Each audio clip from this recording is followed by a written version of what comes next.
Dr. Eric Kelly III and a host of phenomenal speakers from all around the globe for this 7-day virtual event that you don't want to miss. The mission of the Black Business Expo is to raise scholarship money from kids all the way from high school all the way from college. The Black Business Olympics is one of the largest Black business showcases in the world. It is an opportunity for businesses and companies to showcase their businesses globally. We are going to be giving away laptops up to $5,000 away to students.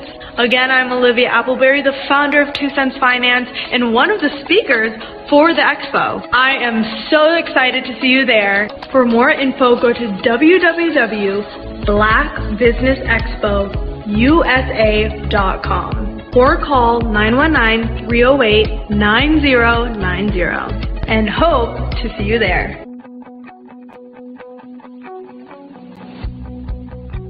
I am Black Business. From the moment I wake until the time I sleep. Yes, I am Black Business. I am Black Business. Tell me, are you Black Business? I am Black Business. Do you support Black businesses? Listen, I support Black business because I am Black Business. Black Business Expo, one of the largest business showcases in the history of Black business in the world. The world! Sign up today at www.blackbusinessexpousa.com or call 919-308-9090. I am Black Business. I am Black Business. From the moment I wake until the time I sleep, I am Black Business. I am Black Business. Are you Black Business? I am Black Business. Do you support Black businesses? I support Black business because I am Black Business. Black Business Expo, one of the largest business showcases in the history of Black America in North Carolina.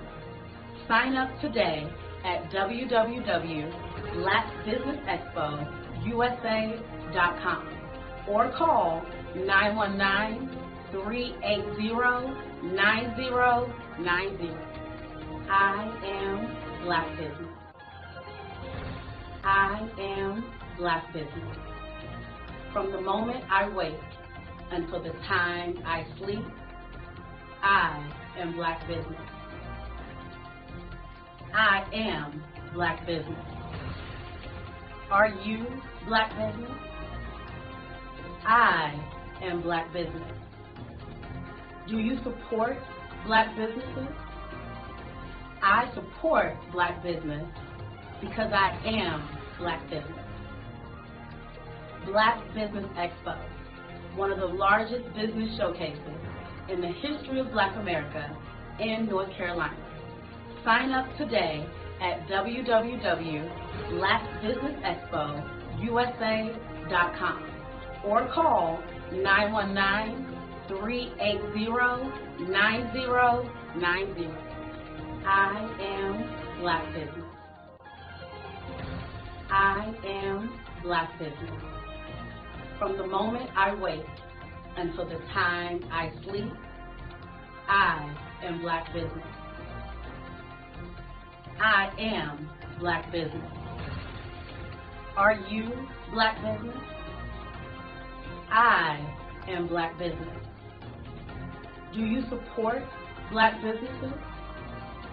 I support Black business because I am Black Business. Black Business Expo, one of the largest business showcases in the history of Black America in North Carolina. Sign up today at www.blackbusinessexpousa.com or call 919-380-9090. I am Black Business. Dr. Eric Kelly III and a host of phenomenal speakers from all around the globe for this 7-day virtual event that you don't want to miss. The mission of the Black Business Expo is to raise scholarship money from kids all the way from high school, all the way from college. The Black Business Olympics is one of the largest Black business showcases in the world. It is an opportunity for businesses and companies to showcase their businesses globally. We are going to be giving away laptops up to $5,000 away to students. Again, I'm Olivia Appleberry, the founder of 2 Cents Finance and one of the speakers for the expo. I am so excited to see you there. For more info, go to www.blackbusinessexpousa.com or call 919-308-9090 and hope to see you there.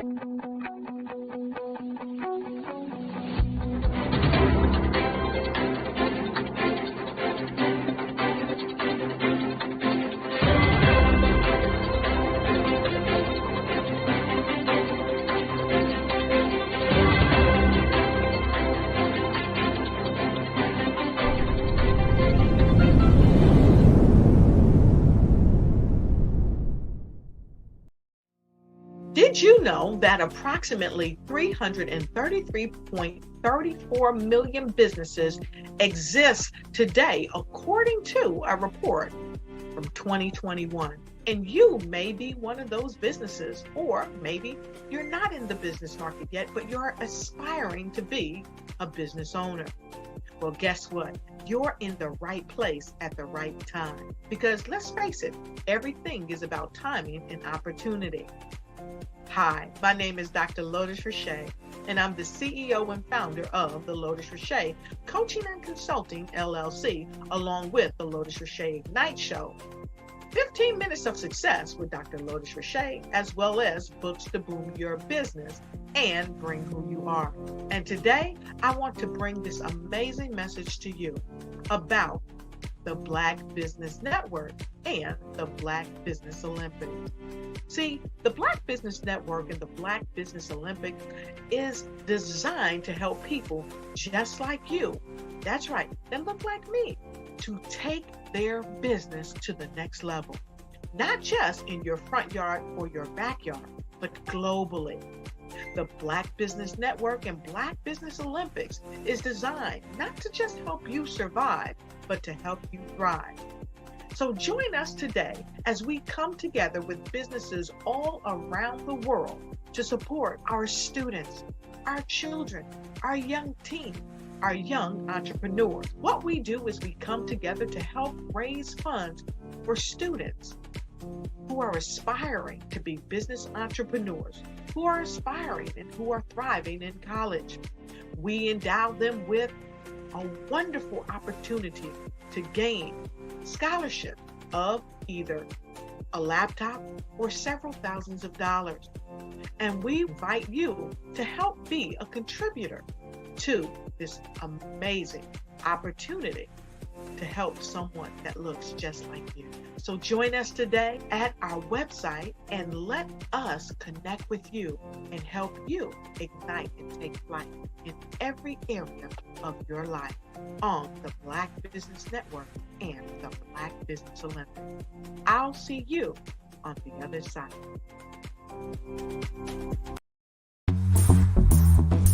Attention all entrepreneurs and companies. Are you looking for reliable and efficient virtual assistants and back office support to help you manage your business tasks? Look no further than Superwoman Business Services.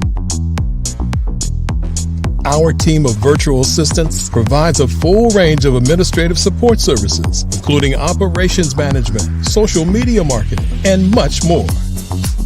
We also offer website design services to help you create a professional online presence that reflects your unique brand. In addition to administrative support and website design, we offer business development and structuring services to help you grow your business and achieve your goals. We'll work closely with you to identify areas of improvement and develop a customized plan to help you reach your full potential.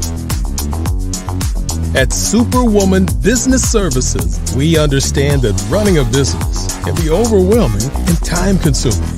That's why we're here to help you fly high and achieve success. Our virtual assistants are highly skilled, experienced, and dedicated to providing you with the support you need to thrive. Come fly with us and take your business to new heights. Let us help you become the superhero entrepreneur you are meant to be.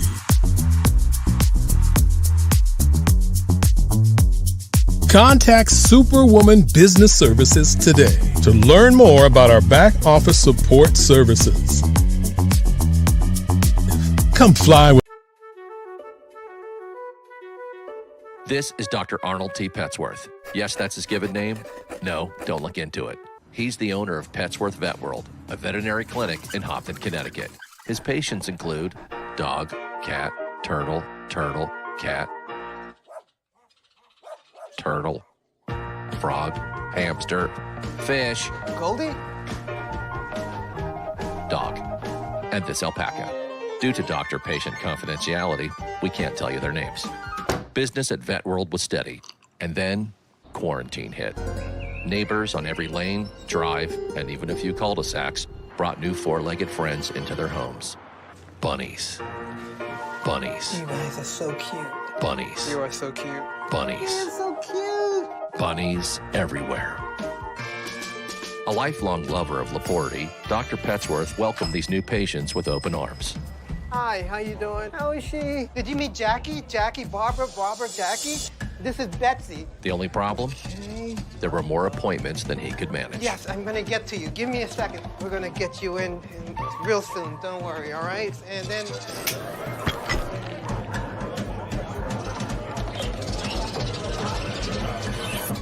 That's when Dr. Petsworth turned to his American Express business card, which offers flexible spending limits that adapt with his business. He decided to hire a new assistant, Julio, who's actually more of a bird guy. But that's just between us. And with the power to make big purchases in his hands, he used his card to furnish a new exam room with extra tail space. Together, Dr. Petsworth, Julio, and American Express Business made sure all the pets of Hopton got the love and care they deserved. All right, Julio. Man, that was great, man. And everyone was happy. Especially these guys. Get the card built for business by American Express. What if you could build your own city? A place where every child can find nurturing people to help them achieve their full potential. A place where every adult can access job training support. Where health education is abundant. Where social justice ruled the land. A place without limitations. Welcome. You have arrived at STEM City, USA. It is what every city should be. A safe and trusted community where you find people and resources to help you become everything you are and beyond. STEM City is unlike anything you have ever experienced. It is a digital twin of the world around you, only better. STEM City is about energy and soul renewal. It is more than a digital world.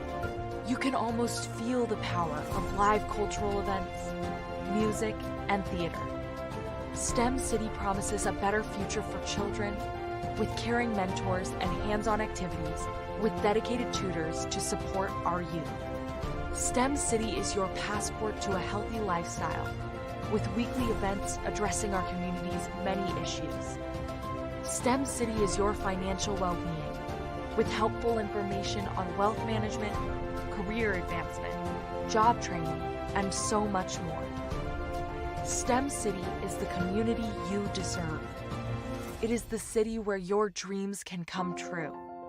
STEM City USA, a place in the sky that is accessible to all who reach for the stars.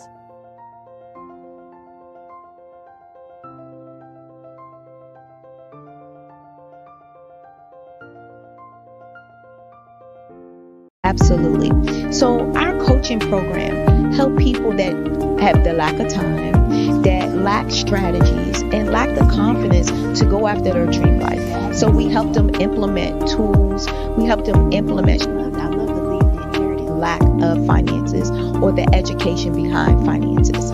But it wasn't until I lost my firstborn, my only son, that life changed for me. And where I was going after it all, living the corporate life, hit my 6-figure income and living in my dream house with my dream man, driving my dream car. Wow. I nearly lost it all when I lost my son. And so I realized it only takes one financial catastrophe that can change your entire life. That's what made me start All New Beginnings. Because no matter what's going on in life, there's a new beginning. And because of that, we develop a program called Wise Minded. My little slogan is, don't just dream it, let's live it. If they want to connect with you or work with you, what is the best ways for them to be able to do that? Well, for my social media guru, you can connect with me on every single social media platform as Tanya T. Wise.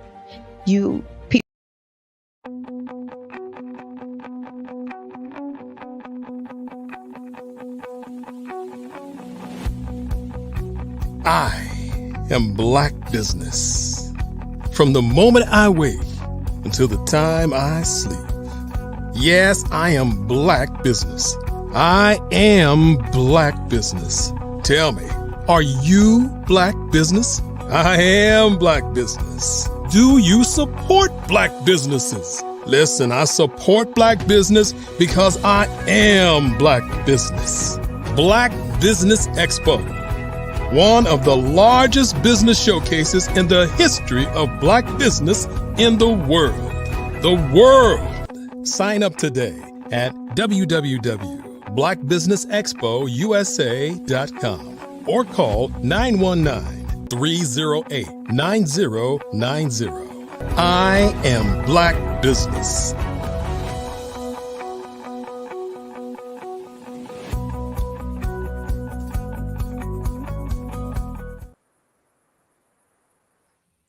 Good afternoon and happy Friday, business owners, entrepreneurs, thought leaders, and corporations. Welcome to the Black Business Network. My name is Anthea Davidson Jarrett, and I am your business moderator for this afternoon on the Business Network. The Black Business Network is a 24-hour business network showcasing Black businesses, business owners, entrepreneurs, and thought leaders worldwide. We have speakers from North Carolina, London, Singapore, Africa, Japan, and cities all over the United States. The Black Business Network is a global community sharing its business knowledge to empower, inspire, and educate businesses about business. This afternoon, our first speaker is Tressa Chambers, founder and CEO of 10th Muse Enterprises. Tressa L. Chambers is a brand marketer, content strategist, inventor, writer, and editor. She passionately supports entrepreneurs and artists in connecting with their target markets. Her book, How to Launch, Assess Your Personal Brand Assets and Take Off, empowers individuals to rediscover their skills for their next ventures. Through 10th Muse Enterprises, Tressa Chambers inspires individuals redefining success and opening doors to unlimited possibilities. I present to you Tressa Chambers.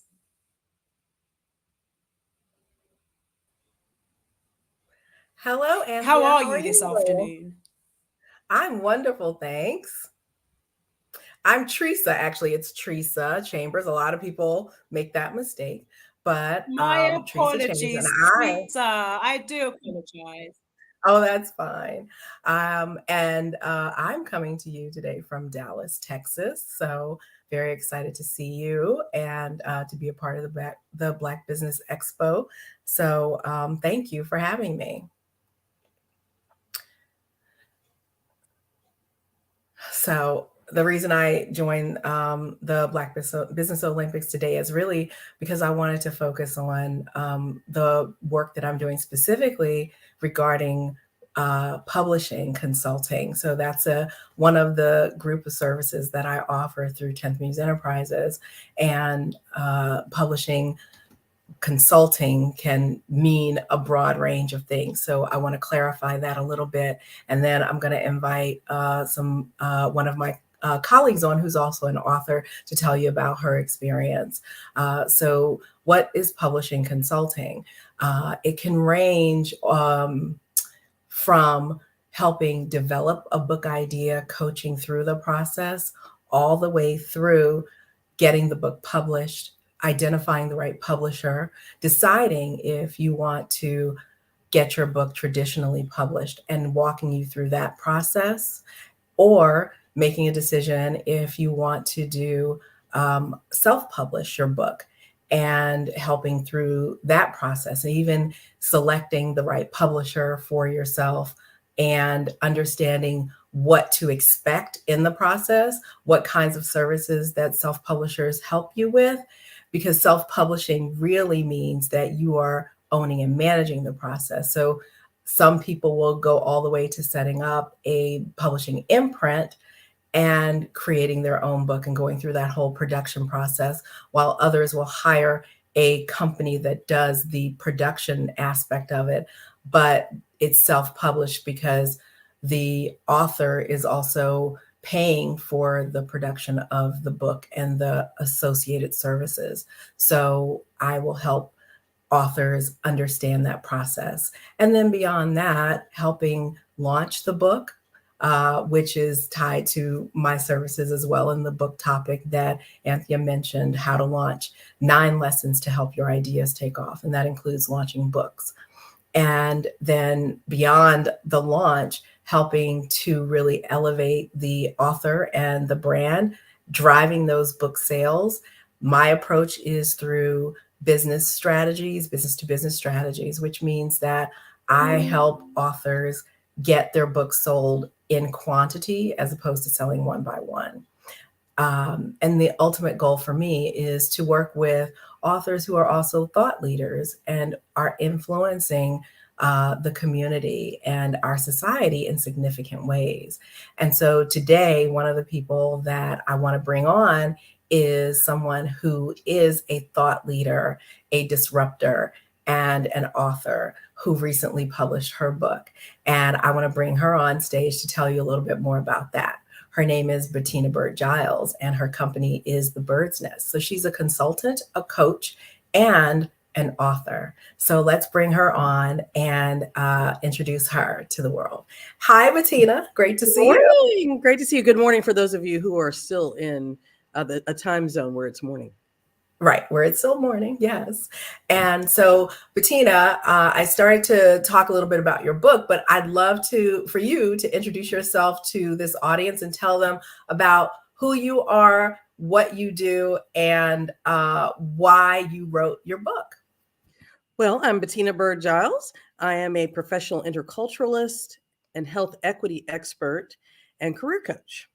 So Teresa and I want to say this, that we are classmates from college, and networking is something that I definitely stress in the book. So I wanted to make sure that you are aware that you should use people who know you, are in your same circles, and make sure that you lift them up as they're lifting you up. So I thank you, Teresa, for lifting me up. So I published a book called Tales of a Formerly Unhappily Employed Liberal Arts Major. And the book is geared towards creatives and people who juggle a lot of different interests. And so those are the titles that I originally gave you were only 3 of many of the titles that I hold. So those of us who are involved with a number of things, and everyone asks, now, what do you do? And how many jobs do you have? Then this book is for you. And so the Tales of a Formerly Unhappily Employed Liberal Arts Major is only part of the title. It's a very long title. And the second part is Embracing Your Meandering Career Path. And meandering career path is actually a career term. It's an official career term, but Teresa likes to call it a non-traditional path, which is more something that people can absorb a little bit better than meandering. And it also sounds a little bit more positive than meandering. But I do. So meandering is an official term. So tell me, I didn't even realize that that was officially a classification of a career path. So we have a very good friend who works in the financial industry, and that friend has a traditional linear path where you go to college, you get your degree, and possibly go on to graduate school. You work for the same company, a large, possibly Fortune 500 or Fortune 100 company, and you stay within that company and you're promoted, hopefully, within that company, and you'll stay there until you're retired. So that's a linear path. A nonlinear path, which career development specialists call a meandering path, you're looking at a lot of different careers. Sometimes they're parallel careers. Sometimes it appears that you're taking a step back, but you're really not. You're gaining new skills. You're learning who new people are. You're learning more about yourself. And then eventually you'll get to a place of satisfaction, hopefully, once you have learned more about yourself. Yeah. So you've been doing this work for a long time, but you just published your book this year. What made you decide to get the book out there now? So, one, I'm a mother of a 16-year-old tennis player, and he started driving. And so I had additional time on my hands. I had plenty of other things I could have invested time into, like cleaning out the garage or something simple like that, but decided that I wanted to finish my book. And so in December, I was talking to someone locally. I went to a writer's workshop, and she helped me kind of plan how to get the book out. I talked to Teresa, and Teresa's like, as soon as you finish, then we are out of the door. Like, we are out of the gate. I just came back from Louisville as a result of a booking that Teresa did for me. So out of the gate, like a racehorse. And so we've been marketing the book. And so after 20 years, finally sat down, focused, and then had the right people around me that were supportive and helping me to get this done, and learned how to self-publish at the same time. So there are tools that are available at this point in time to help those of us who are self-publishing. So now, why did you choose to self-publish versus trying to get your book published by a major publisher, doing that traditional publishing? I tried to get the book published over time, but as a former university administrator, which is one of those job titles that I said I didn't mention at during the introduction, but several of my students and friends and people that don't know me very well said that they liked that the book was very short. So all of the book publishers that I contacted said that the book is too short, but everyone, including those who have read it since I've launched the book, have said that I like that I can read it in one sitting. It's very digestible. So I decided to listen to myself instead of to the publishing houses, and I did not rewrite it. But as a result, no one would publish it. So now I'm publishing it myself, and it's taking off like gangbusters. Yes. So what's been your process for publishing your book? So you started, like you said, we talked, and you had already gotten pretty far along with writing the book. And so since December, it's now almost June. What was you published the book officially at the beginning of this month? Was it at the beginning of this month or the end of last month? Mid-May. Mid-May. So only mid-April. Yeah, mid-April. Yeah. So it's been like a little over a month. Right. Yes. So within really kind of like 90 days, counting all the holidays and everything, you were able to bring this book to life. So what has been your process? And where does the book get distributed? How's that gone? So my process was to attend the writing workshop, find a proofreader, talk to the creative circle, which includes you, and tell people that this is something that I want to do. And you all made suggestions as to platforms that I might use. I found Amazon to be the easiest for me for my first book to use. So I used the publishing tools from Kindle. And so my book is a hard copy. I'm still figuring out the ebook process. And I do have people locally here in Birmingham, Alabama, who will help me with that, the formatting. But they have a template online. And so I had an original version, but the cover was a bit too hard to read, and then found a 20-something-year-old person here in Birmingham who told me that he could touch up my photos from our graduation when we went to University of Virginia and graduated in 1989. And he touched up one of my photos. I was giving a shout out. You look great, girl. So I used the photo as my cover. Excuse me. Excuse me. So I used the photo as my cover. And so it looks great. And so it has kind of a vintage look, but it's much clearer than it was in 1989 when I graduated from University of Virginia. The cat's out of the bag now. That's hilarious. And so then thank you. And then you started booking me to go places. I'm saying that because she considers me to be a reluctant person to market my book. And so it's not that I'm reluctant. I'm not a shy person. I'm just, I don't know. It's just going so fast. Yeah. And I'm really excited. And so she's booked me on a number of places. We did LinkedIn Live. We're here with the Black Business Network. I was at the Derby Diversity Week in Louisville. And then we planned a launch here in Birmingham. That was last Thursday. And it was successful. I sold out of all of my books, and people brought books that they had ordered online for me to sign. And so we had it was supposed to be about an hour and a half. It ended up being 2.5 hours. We couldn't get people to leave, but I refused to turn off the music because I like music. And so different people want me to come to their venues and speak. And Teresa told me to make sure that my friends who are members of large international and national organizations, that they are booking me. So I created a post day before yesterday asking for people to book me. I'm also using our Black Alumni Network to book signings across the country. So I'll have a book signing on June 28th at Crave, and it's run by 3 University of Virginia alumni from 2018. And so they're going to host me. I'm working on a book launch in Philadelphia. We have another Black alum who is helping me book the Philadelphia event that will be held in July. It'll be held at the end of July. And again, Teresa knows that I travel a lot. And so she suggested that I tag a book event onto each of the trips that I have, because I had 6 trips. I've already had 4 and I didn't have the book ready.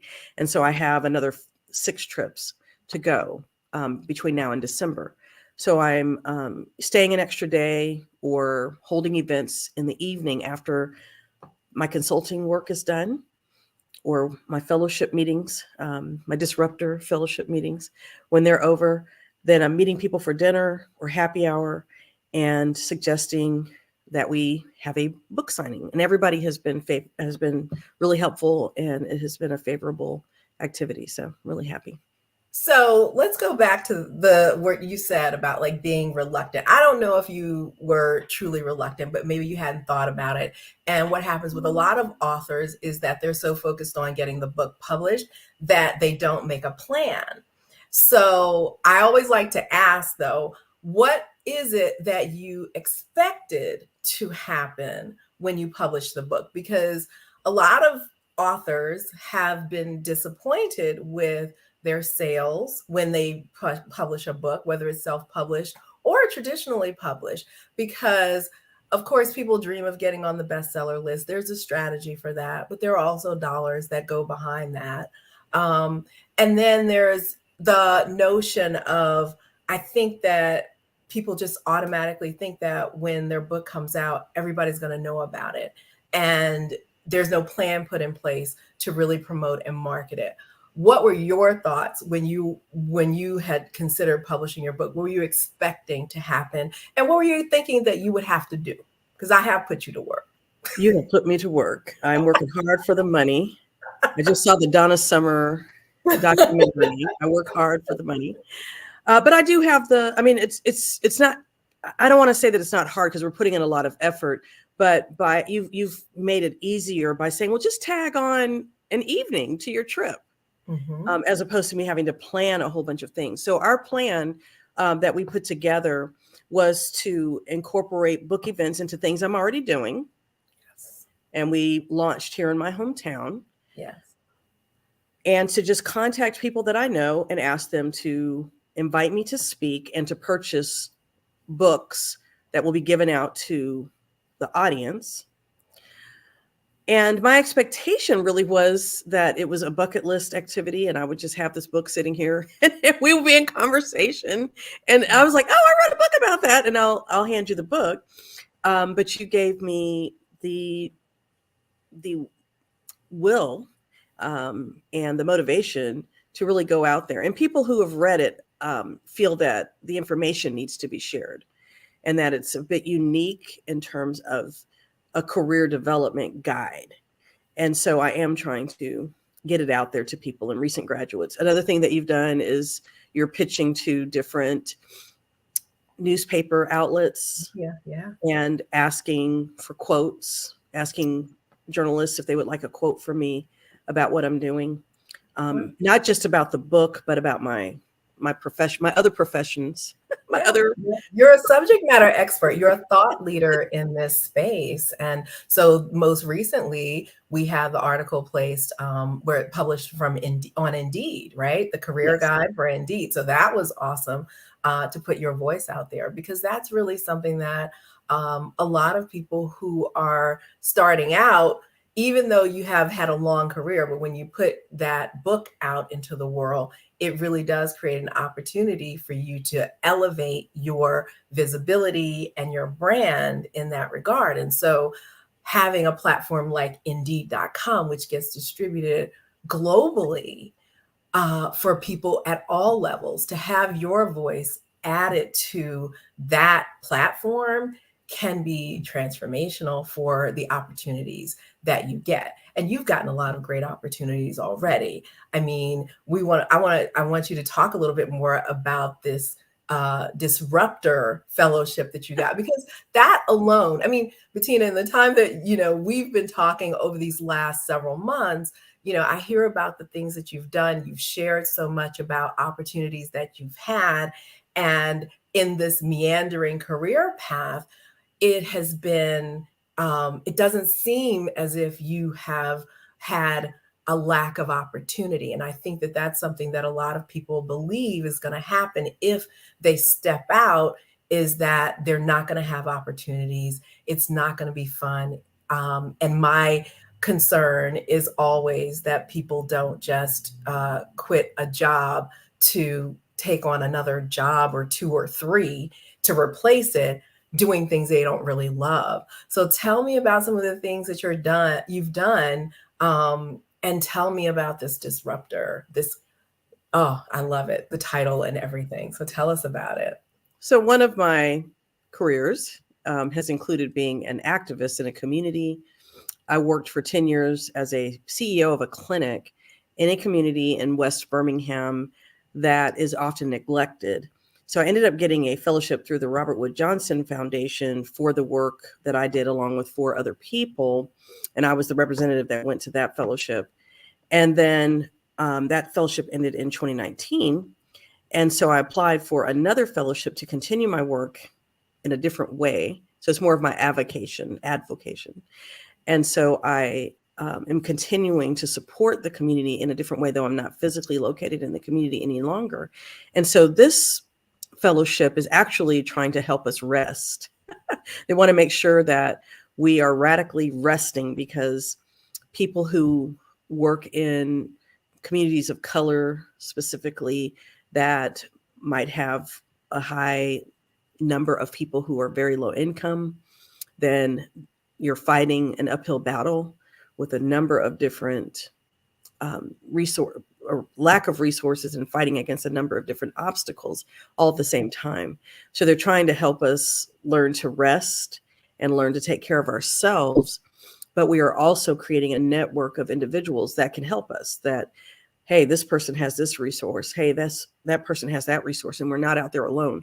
And we're 40 people from across the nation. And this is the second cohort of this fellowship. And so we will be working together with the previous cohort and hopefully with cohorts that are coming after us to make sure that we are helping our communities thrive. What's it called?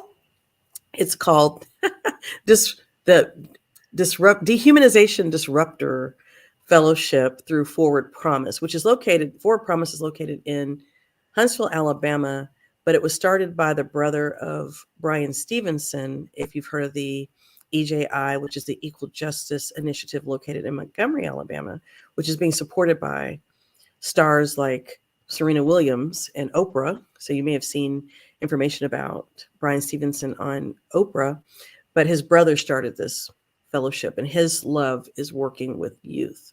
So as part of this fellowship, I am working with adults to make sure that the youth in the community have healthy adults who are taking care of them and helping with their trajectories in life, career, school, what have you.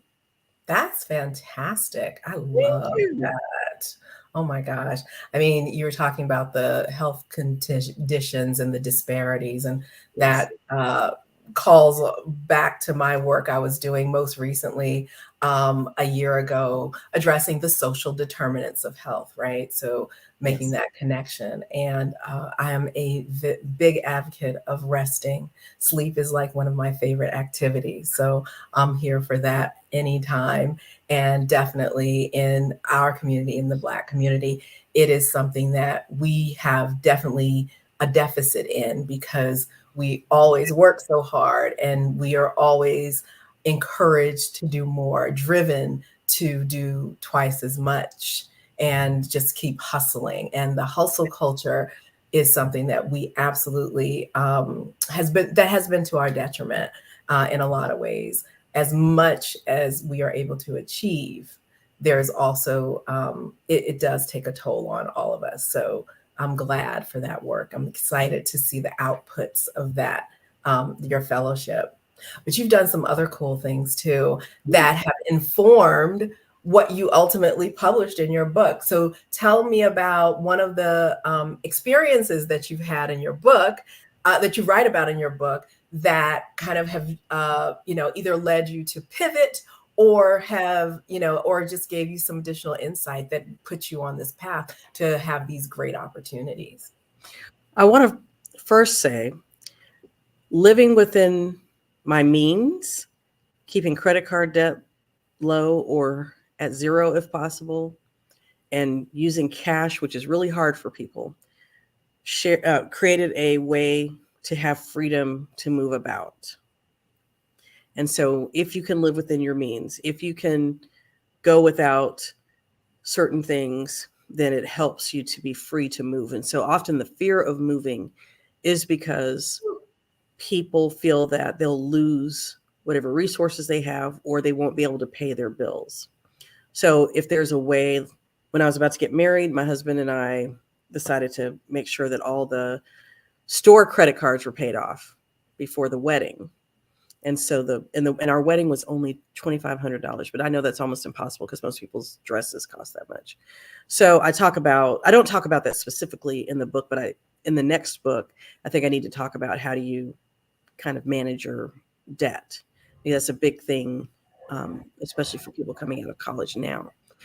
But one of the exciting things that I did, I won an award through my job when I was working for a university, but I was on the HR side. I used to be on the student affairs side. Then I changed to the human resource side, and I won an award. And the award could be used for professional development in a place anywhere across the country, as long as it was within the amount that I had been given. Sure. So I was able to go to Minneapolis, Minnesota. And I always tell people the real reason I went there were a couple of options, but the real reason I went there was because that was the home of Prince. And I wanted to go to Paisley Park. I just started telling that story recently.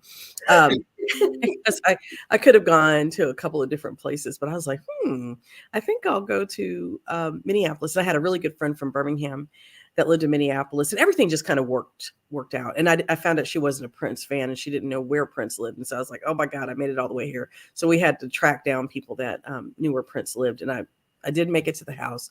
I was at the, at the gate. So I never actually saw Prince. But anyway, Um, so I went to a class that was in a field that I didn't know existed. And so I'm a military brat. I was born in an Asian country. And at UVA, I majored in Asian studies. And so I put that career aspiration aside and started doing all these other things. And I said, if I went to a workshop and they asked, well, if you weren't getting paid, like, what would you want to do? And so I identified what I wanted to do if I, wasn't being paid. And so wanted to be some type of cultural mediator. So I go to this class and find out there's a profession called intercultural communication. And so one of the faculty members from that program recommended me for the Intercultural Communication Institute in Oregon because one of his former students started that institute. Wow. And so I became a fellow / intern for the institute. And then that's the career that I have still at this point, but there are different iterations of the career.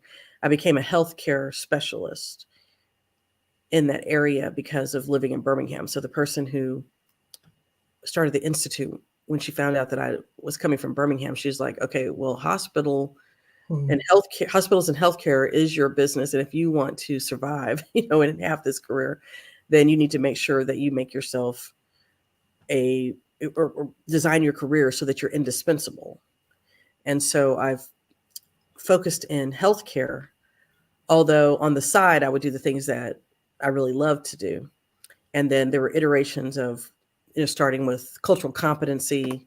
That was the pre-health disparities. And now we're talking about health equity and belonging. Those are the buzzwords at this point in time. And so, but it was her idea that I focus in healthcare. And so that's what I'm known for mostly across the country, is for healthcare. But I also get contracts for people that are in business and they have nothing to do with healthcare. A lot of nonprofits contact me and they've never heard of an interculturalist. And my husband, who happened to be working, my husband is a person that can talk to the wall. He can talk to anybody about any topic. And so he happened to be having lunch and overheard someone saying, we need to find an interculturalist here in Montgomery, Alabama, where an Air Force base is located, where the Air War Command is. And it's now called Air University, but it used to be called the Air War College. And so they were like, well, we were looking for an interculturalist, but how are we going to find such a person in Alabama? And so my husband said, I know someone.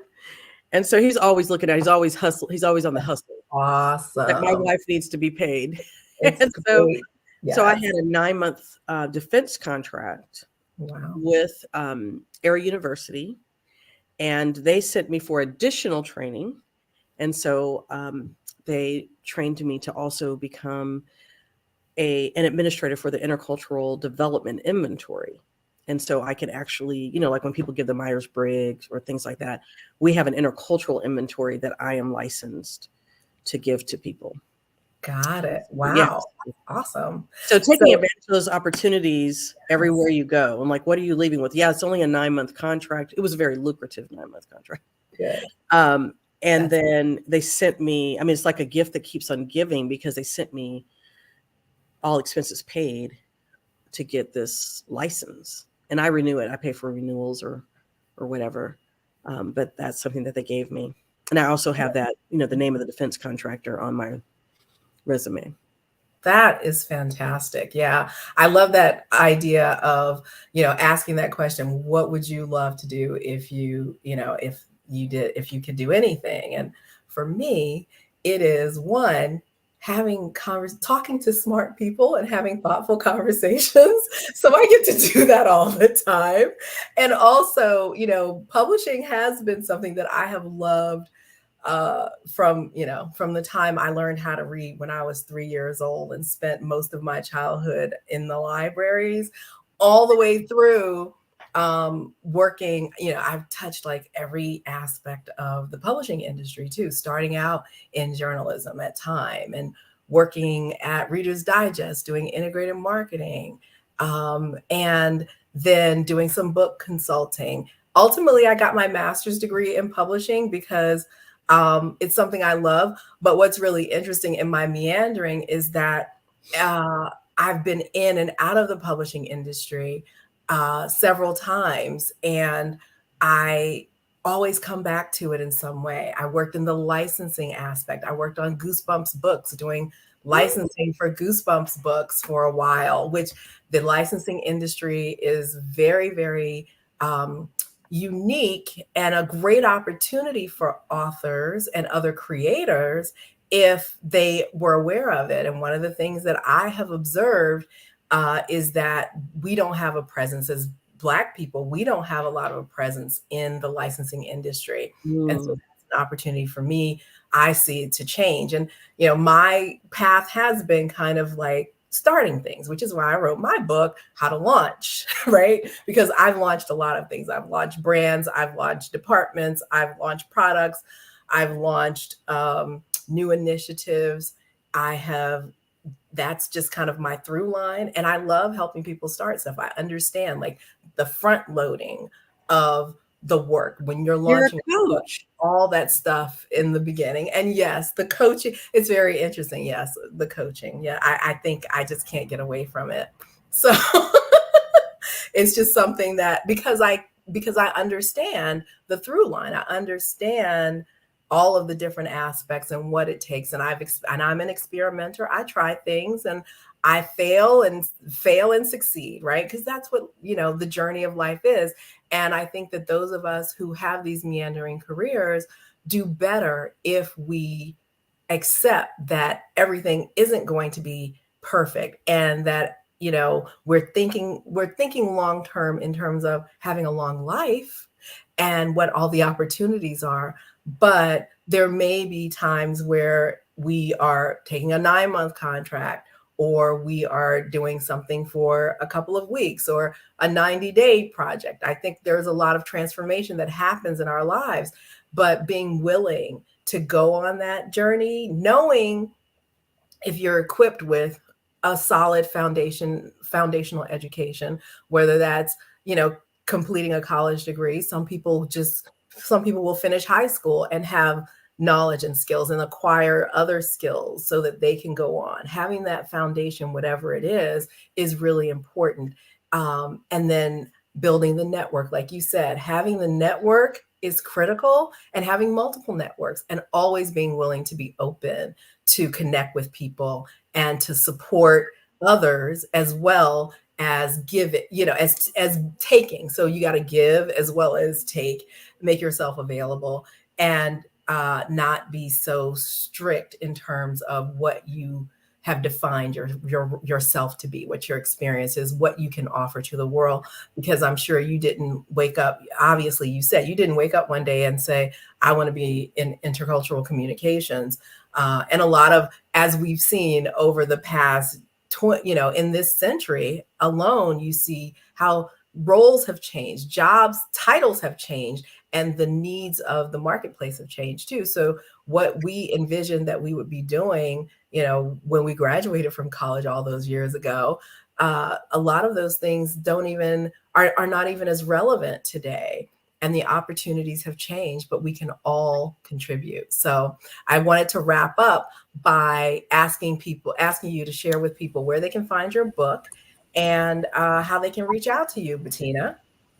They can find my book on Amazon.com. It is called Tales of a Formerly Unhappily Employed Liberal Arts Major. It is also actually at Barnes & Noble and all the major online booksellers. So when you publish, you can click, when you self-publish, you can click on a button and it'll send to Japan and everywhere else across the globe.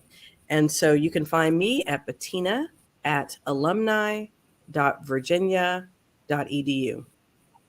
Awesome. Thank you. And I'm Teresa Chambers. I'm with 10th Muse Enterprises. Best way to connect with me is through 10thmuseenterprises.com. You can also find me on Instagram at Muse with Me. So I am so grateful for the opportunity to connect with you again, Bettina. I wish you always success. I'm so excited for us to have a chance to collaborate. And thanks to the Black Business Olympics for giving us. Yes, thank you. And great to see you, Anthea. Thank you so much. Thank you both, Teresa And Bettina, for sharing your expertise on publishing and consulting with us this afternoon. As a self-publishing children's book author myself, I found much of what you said very valuable. Your work, Bettina, with the fellowship in your community is commendable and very needed. So thank you for doing what you do. Motivating yourself even by thinking about what you would do if money wasn't an issue, as well as designing your career so that it is indispensable, was also something that stuck with me as I was listening. Beautiful and practical advice. So thank you for the time that you took to share with us today, both of you. Genius is common, and I will definitely be seeing you on the other side. Bye-bye. The Black Business Expo mission is to raise funds for high school seniors going to college or K through 12 entrepreneurs. This expo is a fundraiser for students, so please go to www.blackbusinessexpousa.com to donate to the scholarship fund, or use the Cash App, that is $BBXUSA. Once again, $BBXUSA. Our goal is to give laptops and up to $5,000 to 10 students. So students, do go ahead and register online at www.blackbusinessexpousa.com. Every dollar counts. So we want to remind you to donate to the scholarship fund. We want to thank our Black Business Expo USA sponsors for May 2023. And these are NC 100, Moody Capital Partners, Suede Soul, Lotus Richey Coaching and Training, Carolina, Virginia Minority Supplier Development Council, Step Management, BHS and Associates, Marlene Foundation, Genius is Common, Earth Essentials, Milane Shaney Global, Executive Women's Success Institute, The Quality Coaching Company, Superwoman Business Services, Creative Force Studios, Lee Entertainment, Artistic App Design, and Black Business Expo USA. Genius is common, and I will see you on the other side.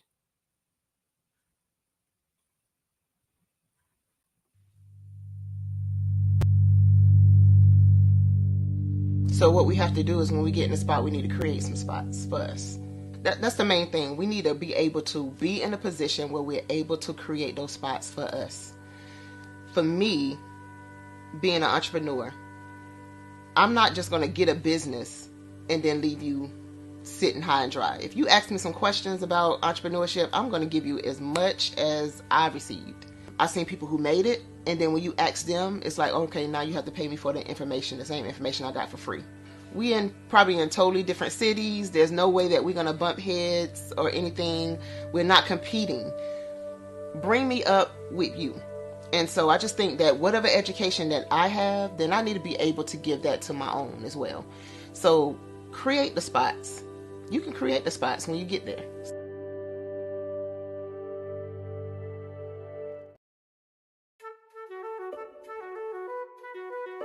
This is Dr. Arnold T. Petsworth. Yes, that's his given name. No, don't look into it. He's the owner of Petsworth Vet World, a veterinary clinic in Hopton, Connecticut. His patients include dog, cat, turtle, cat, turtle, frog, hamster, fish, Goldie? dog, and this alpaca. Due to doctor-patient confidentiality, we can't tell you their names. Business at Vet World was steady, and then quarantine hit. Neighbors on every lane, drive, and even a few cul-de-sacs brought new four-legged friends into their homes. Bunnies. Bunnies. You guys are so cute. Bunnies. You are so cute. Bunnies. You're so cute. Bunnies everywhere. A lifelong lover of Laporte, Dr. Petsworth welcomed these new patients with open arms. Hi, how you doing? How is she? Did you meet Jackie? Jackie, Barbara, Jackie? This is Betsy. The only problem? There were more appointments than he could manage. Yes, I'm gonna get to you. Give me a second. We're gonna get you in real soon. Don't worry, all right? And then...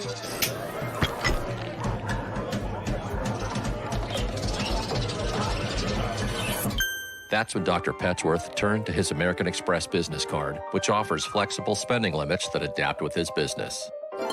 He decided to hire a new assistant, Julio, who's actually more of a bird guy. But that's just between us. And with the power to make big purchases in his hands, he used his card to furnish a new exam room with extra tail space. Together, Dr. Petsworth, Julio, and American Express Business made sure all the pets of Hompton got the love and care they deserved. All right, Julio, man, that was great, man. And everyone was happy, especially these guys. Get the card built for business by American Express.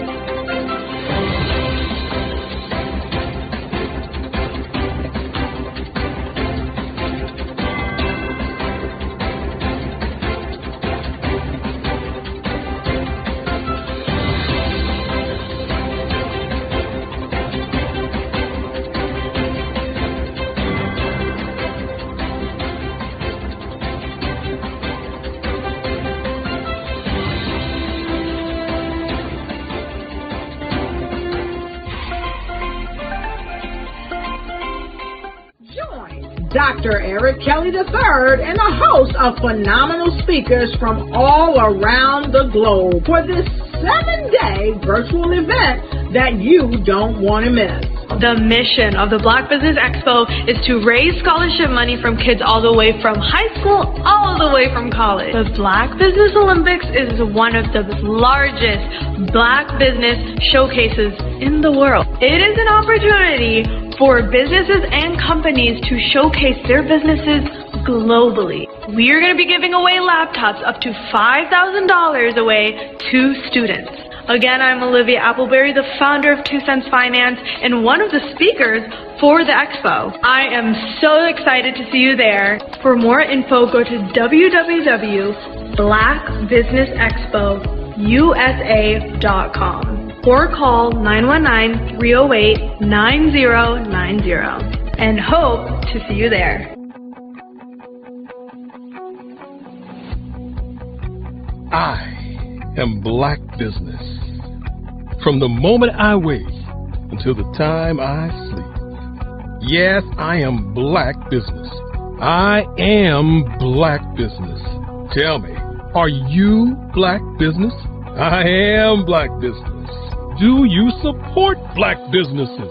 Listen, I support Black business because I am Black business. Black Business Expo, one of the largest business showcases in the history of Black business in the world. The world! Sign up today at www.blackbusinessexpousa.com or call 919-308-9090. I am Black business. I am Black business. From the moment I wake until the time I sleep, I am Black business. I am Black business. Are you Black business? I am Black business. Do you support Black businesses? I support Black business because I am Black business. Black Business Expo, one of the largest business showcases in the history of Black America in North Carolina. Sign up today at www.blackbusinessexpousa.com or call 919-380-9090. I am Black business. I am Black business. From the moment I wake until the time I sleep, I am Black business. I am Black business. Are you Black business? I am Black business. Do you support Black businesses? I support Black business because I am Black business. Black Business Expo, one of the largest business showcases in the history of Black America in North Carolina.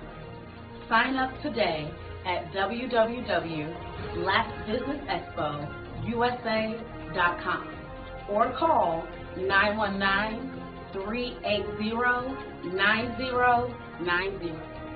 I am Black business. I am Black business.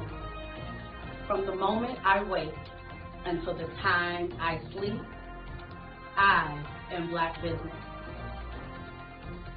I am Black business. Are you Black business? I am Black business. Do you support Black businesses?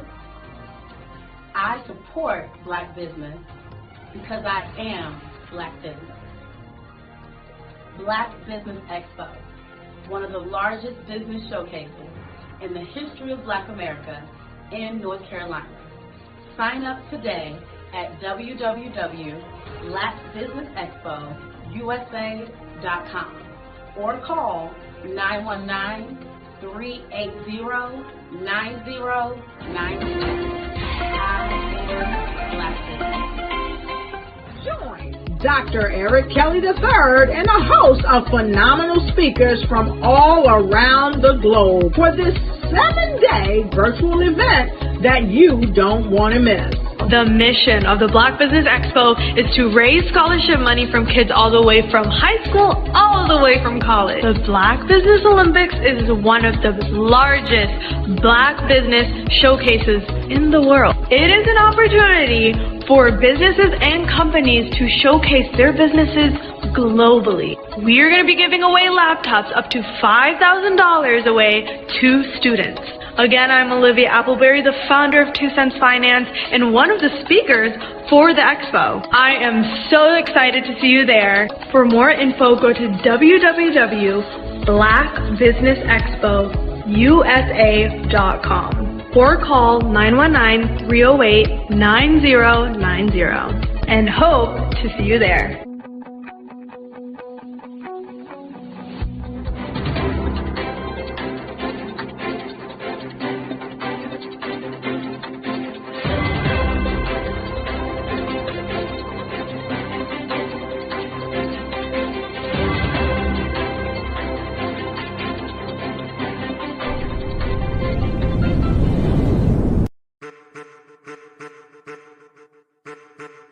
I am a child of the Most High God.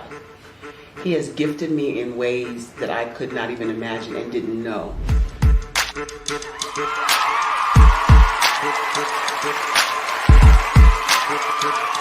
There was a time when I didn't know who I was. I listened to other people tell me who I should be, what I should do. I listened to people telling me that I should be a boutique owner, that I should be a construction manager, that I should be a laborer. Have you ever felt like you should do something else, be something else, go somewhere else, be wherever you wanted to be, and you felt like you were in a box? Anybody in the room? And you couldn't get out? Anybody in the room? And you kept trying to go and go and you couldn't get out? Anybody in the room? But let me tell you, you need to rock the box. Rock the box.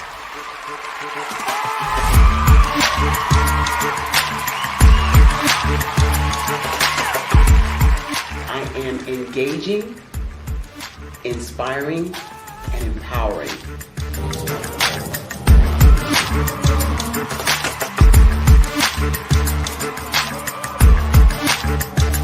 I would give you everything I know. Just by touching you, if I could, by osmosis, give you every single thing I've learned, I've gone through, I know I would. We know that's not possible, but as it is possible, I love to share information with people. Some of you out there, people have told you that you can't be, you can't have, you can't do. But I will tell you, like Kingston said, you can, you must, and you will.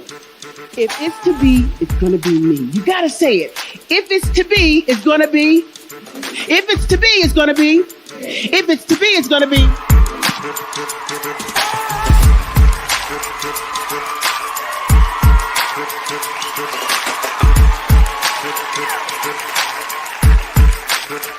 Barbara is because she believed what her mama said about her and not what other people told her. Every day you wake up, when you're in a situation, it's your choice whether it's an advantage or the disadvantage. She gained her confidence and her life, and now she is a testimony. If I can help you elevate yourself, then I feel like I'm elevating my own self as well. What you know and I know together can change the world.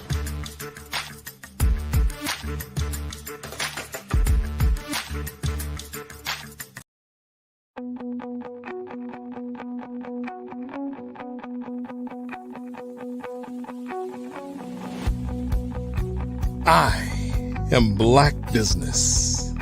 From the moment I wake until the time I sleep. Yes, I am Black business. I am Black business. Tell me, are you Black business? I am Black business. Do you support Black businesses? Listen, I support Black business because I am Black business.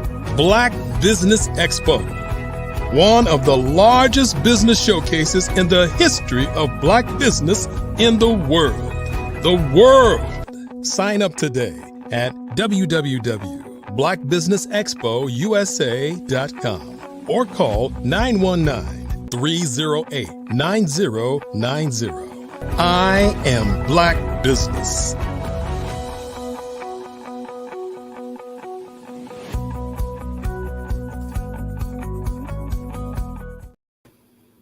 Good afternoon. I am Raj Jones, and welcome to the Black Business Network and the Black Business Expo. Today, I am your moderator for the Black Business Network, and the Black Business Network is a 24-hour business network showcasing Black businesses, Black business owners, entrepreneurs, and thought leaders worldwide. We have speakers from North Carolina, London, Singapore, Africa, Japan, and cities all over the United States. The Black Business Network is a global community sharing its business knowledge to empower, inspire, educate businesses about business. Our next speaker, Mark Neely, currently represents the #1 agency in the world, Atlas Talent.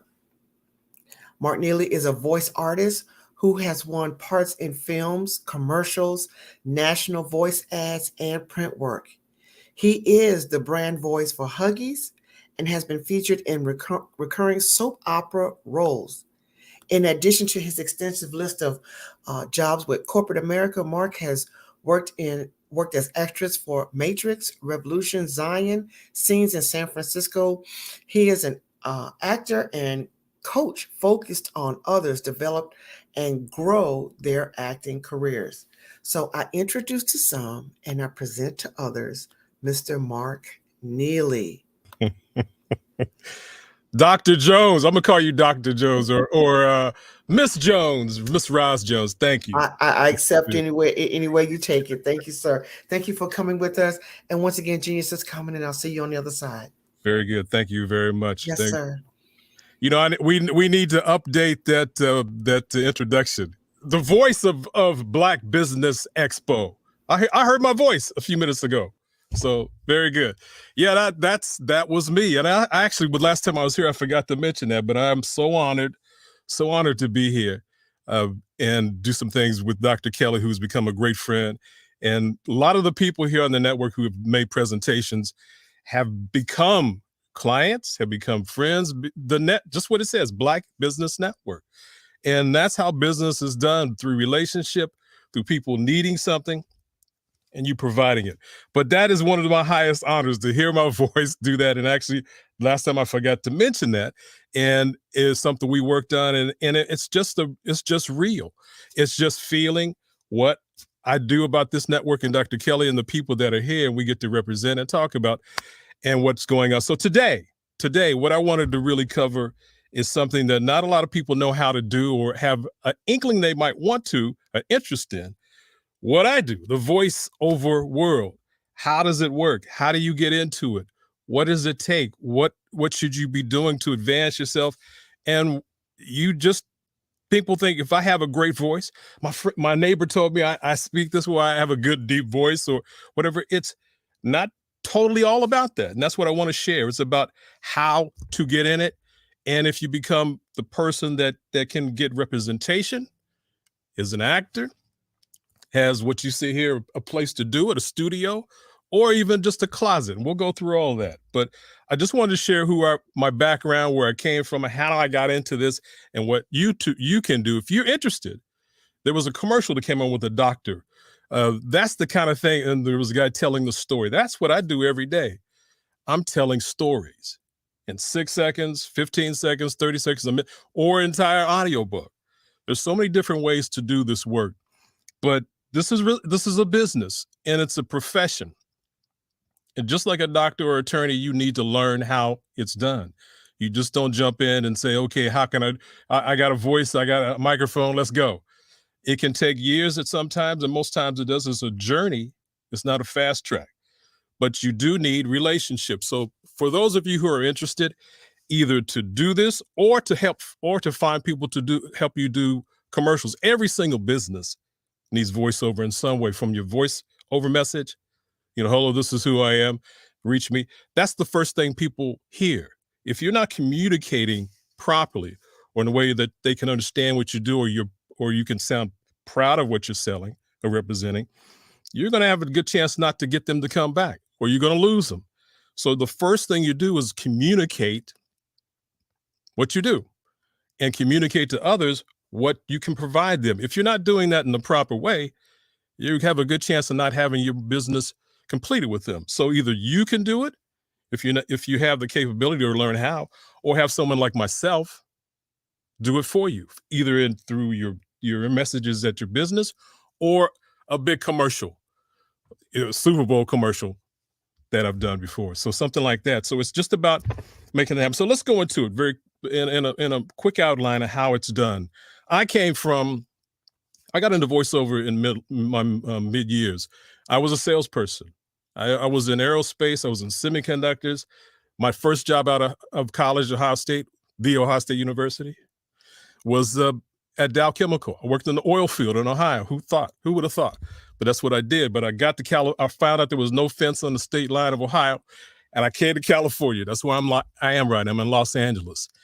And I work in my garage, as you can see. This is where my studio is. This is what I do my work every day, through this microphones and equipment. But I got out of that work, and I knew something was driving me that I want to try this. But it took me years to be brave enough to do it. So I was in the aircraft business, where I worked in the repair centers around the globe, traveling 2 weeks of every month. And I just couldn't take it anymore. I was in Montreal, and I said, I'm done. I'm just done. And I wanted to give it a chance to try this. I announced to my brother-in-law and said, no, I want to do voiceover. So I believe I spoke it into existence. You saw some motivational speakers here. I did Ms. Smith, I saw her. So much of that is true. What you write down and what you say out loud and what you affirm will come to you. You have to believe it before anyone else will. So I did. And I started the journey with a $25 class on how it's done in San Francisco. Began to meet people, began to try things out. And just with that knowledge of how to get started, I began. So if you want to consider this work, if you wanted to consider it a hobby, you're not going to go very far. If you want it to be a profession, you're going to have to start with if it's a burning desire to do this, you need to understand that this is acting. It's not voiceover. It's not a commercial that you just say. If you look at some words, it's acting. It's visualizing the story of what the script is. I just did one before we came on about a dad cooking bacon. So I actually saw myself flipping some bacon and knowing how good it tastes. All that energy about what I was talking about went into what I said out loud. You have to visualize what that is. So if it's a hobby, it's going to take you a minute. But if it's a profession, you need to start learning what it is. It need to start with literature. Start seeing there's so many books out there now. And when I started to learn that way. So just as a doctor or attorney, they study. Even if some of the books repeat themselves, you need to learn what happens. Then as that begins and starts to sink into you, you need to start the relationships. If you're on LinkedIn now, as most of you should be, there are thousands, maybe hundreds and thousands of people who do voiceover. Most of them are listed as VO, voiceover. Begin to link with those people. I've been through every kind of situation you can imagine. I've been through it. My goal is to try to lessen that. And the people that I work with, I get probably five requests a day about people wanting to know how this works from all over the world. I got one today from Europe. How does it work? There are people that have been through the bumps and scratch that you don't have to go through. Spending money, spending years doing it wrong. You need to stop. And even though you might be proud of what your voice sounds like, stop and learn. And that's through YouTube, LinkedIn, relationships, books. Is just a whole number of ways to study. Don't be in such a hurry, even if you feel like, I want to get out there and I want to be, I want to be on this commercial, that commercial. That's not what that's about. You need to learn how it's done. And one of my goals, and I have a group that I work with on Thursdays to show them how it's done, and just not really just always tell them how to do it, but telling them not what to do. Don't do that.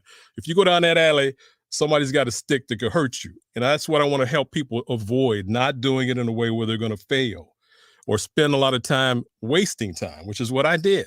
And you don't have to do that. Take the pride away and start to learn. If you click voiceover on YouTube, you're going to see so many different examples of what people do. Start to absorb it. Start to learn what it takes. And you need those relationships to people to share. You can go online and start to see so many Black folks. And in fact, I want to say this. Right now is one of the biggest times and best times for Black women.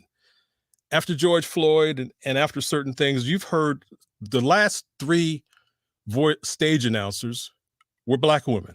Well, the last one was Latino. Two before were Black women. That just seems boggling.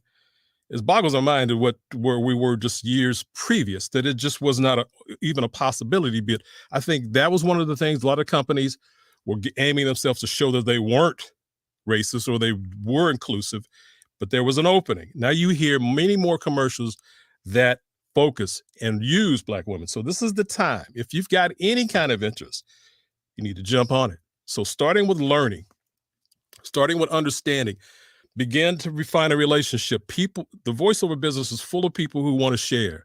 I think because they're not on screen, there's less ego, there's less hindrance to share what really works. So grab onto someone like myself. I've been in it 17 years. I know a little bit about how it works through agents, through the rest, and we'll talk about that. But just to avoid some of the bumps, your journey is going to be your journey, but avoid spending the money on expensive microphones you don't need to right away, and doing things smart. My first microphone was a $35 microphone from Radio Shack. Some of y'all too young to know what that is. Radio Shack was a company you could just find all kind of electronics. My first one was $35, and I won a State Farm national commercial with the audition on it. It's not the equipment all the time. It's about the skill of you telling that story and knowing where this is going and finding out. One of the things when I do audition, I go to, for instance, I did something this week as I was a sea captain. Growing up, a Black dude in Columbus, Ohio. Who would have thought I knew about anything on the sea? I really don't. But what I did is go watch documentaries, look at sea captains' faces. I tell somebody, the only water I saw was in the bathtub. But you need to be able to act and be as if you're that person on that ship through the storms and directing your crew. Go learn and visualize what you're trying to talk about. Not so much what your voice sounds like or what you think it ought to be doing, but are you telling the story? Are you acting that out? One of the things I did when I was coming up is I started to do independent films in San Francisco. It's acting. It's not just voice over, the commercial with the music and the pictures. It's voice acting. Can you become and visualize what these copywriters wrote down for you to do?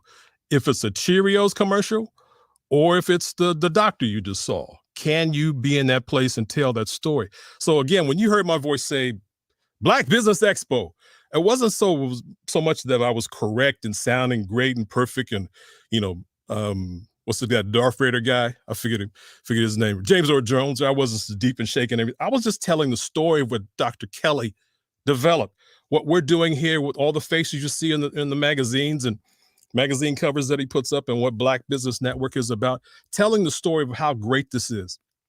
If my grandfather saw this network, he would be beaming. He was a store owner in Nashville, Tennessee. He was almost a legacy. He was a superintendent of Black schools, and he had a store where he sold pharmacy and just a grocery store side, in the corner. But he was he did a lot of things with real estate.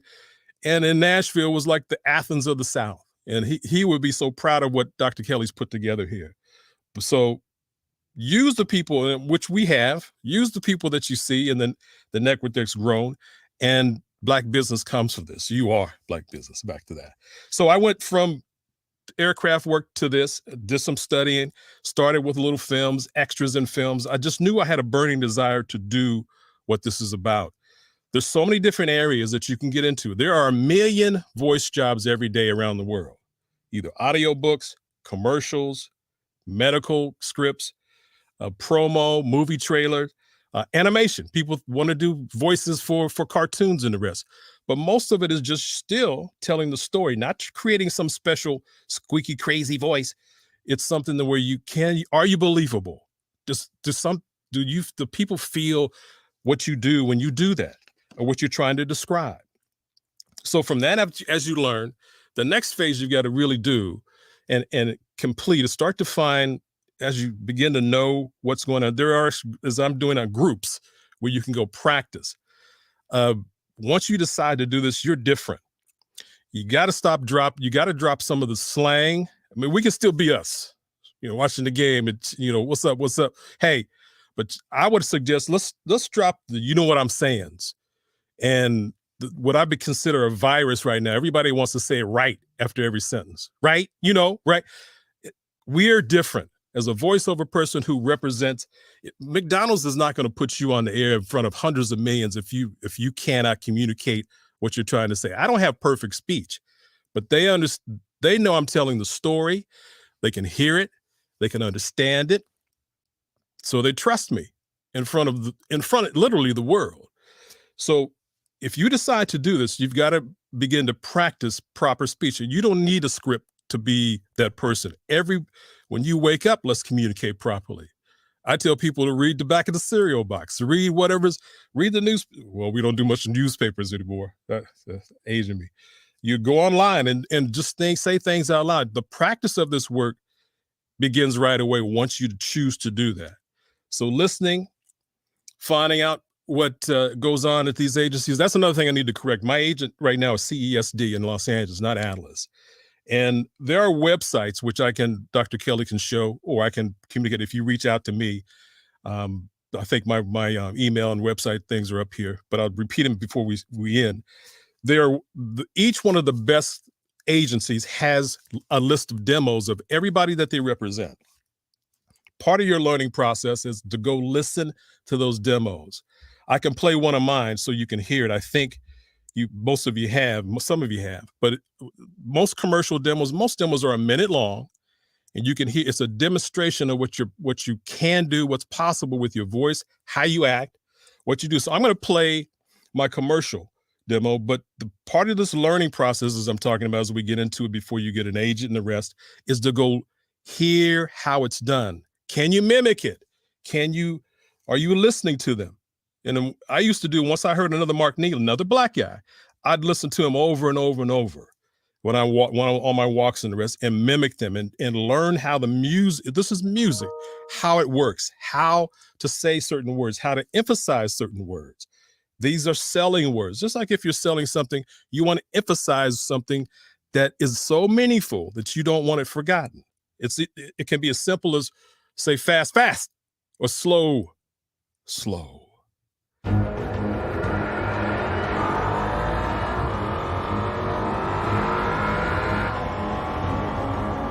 At Audi, we believe that performance is nothing without vision. That's why we're partnering with Tom's to help restore sight to those in need. Brighten your holiday with a pair of exclusive Travelers by Tom's sunglasses with the purchase or lease of an Audi vehicle only at the Season of Audi sales event.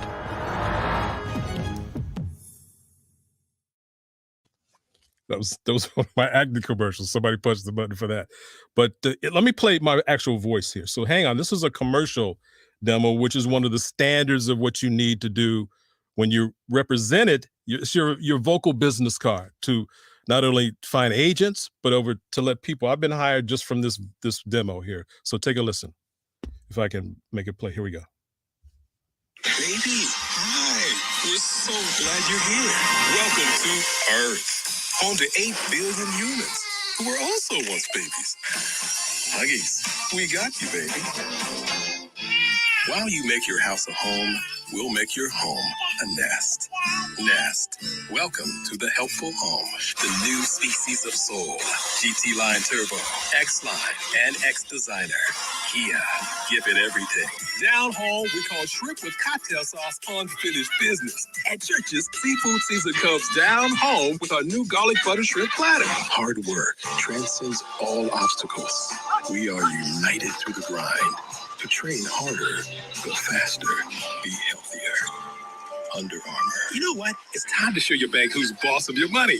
You, or in my case, my wife. Just like 5 more outfits to try on. Sure thing, honey. Ally, do it right. Every day, thousands of people just like you provide care to those in need through the American Red Cross. Our generous donors, volunteers, and employees all share one mission, a mission of hope. Because blended is better in life and in Scotch. Chivas 12, blended Scotch whiskey. So that was a minute. Typically. That you could say that took me 16 years to do. But no, I had that voice before I started, but what people tend to do is when they get in this work, okay, I just talk the way I do. So now I'm in voiceover. Let me start talking like this. Let me go here. And they become artificial, fake. It's bull. You want to be who you are, but you want to make sure you're emphasizing what words work. So over time, and I learn every day, but over time, I've gotten to the place where I can see a script. I know what the music is. I can read the notes. So if ABC calls me quick, I can see what they want as they describe it to, and I can switch to what they might want. But that took me a while to get to that place. My first one, I thought it was the bomb. I thought it was it, but it wasn't attractive enough to get casting directors to listen. So once you get to that place where you can get one of these, have a demo producer, once you learn how to read some of these scripts and say it after your relationships, you want to make this is an investment. Again, this is not a hobby. If you're professional, this is not a hobby. One of these can cost $2,000, $1,500. You've got to have it. And they can pay for themselves right away, though. Most jobs are paying $300, $500. You know, some of these jobs, a lot of zeros. I've had jobs of $50,000. I mean, over time, that can happen, especially when it gets to residuals and what plays on TV a lot. But a general ad or something that you're getting. I was working with a city chamber of commerce yesterday. Hundreds of different opportunities. And that you want to sell who you are to the people who are going to buy you.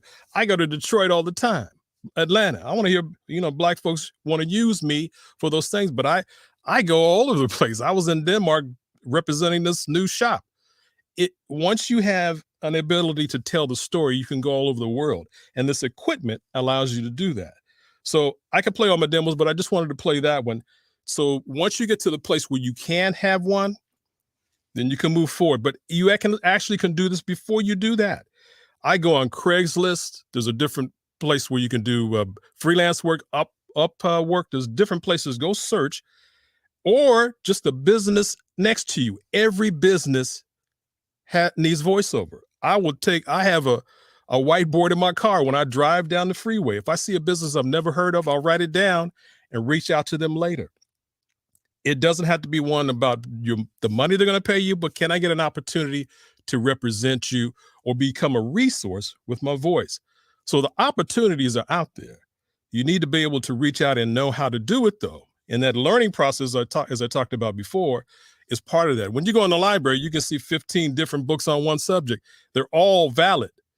You want to go learn and go on Amazon or wherever you go to the bookstore, find a book on voiceover, find a book on acting. Go learn before you get into the place where you think, why did I get that audition? There's a lot of steps to this. So the opportunities come with just talking to a business and ask, can I be a resource for you? There might be one on a video or whatever they're doing internally. Not all voice work is a commercial, is a Super Bowl commercial. Hint, me. Not all voiceover are commercials at McDonald's. There's so many more that are internal when it comes to human resources or just how the company works or selling it or on their website. So be open to opportunities. And if you've got a pit bull mentality to go find something, no one can stop you. With this little brief thing I'm talking about is just a tiny bit of what can happen. But if you really want this, you can go find it. So reach out and find other people like myself and we'll help. I'll certainly help you. So your goal in finding an agent is just to get more opportunities. I have the major ones in Los Angeles and New York, but I've got regionals in Atlanta, Austin, Denver, Seattle, different places that will send me auditions all day long. And you need opportunities. I don't win everyone. No actor does. No regular business person gets every contract. But you want opportunities, major opportunities. Most of the commercials I see on TV, I've auditioned for. I didn't get them all, but there is one that will come along. And I typically work every day doing something. So you make those opportunities. And once you have a demo that can work, the way this works now, you want a website. You want something where you can represent completely what you can do, where it comes to your web, your demos, examples of what you can do, how to reach you, what awards you might have won, just things that represent you in one flash that they can see you and then have some confidence to go call you and work with you. So again, learning, relationship, practice. Let's stop the crazy talk.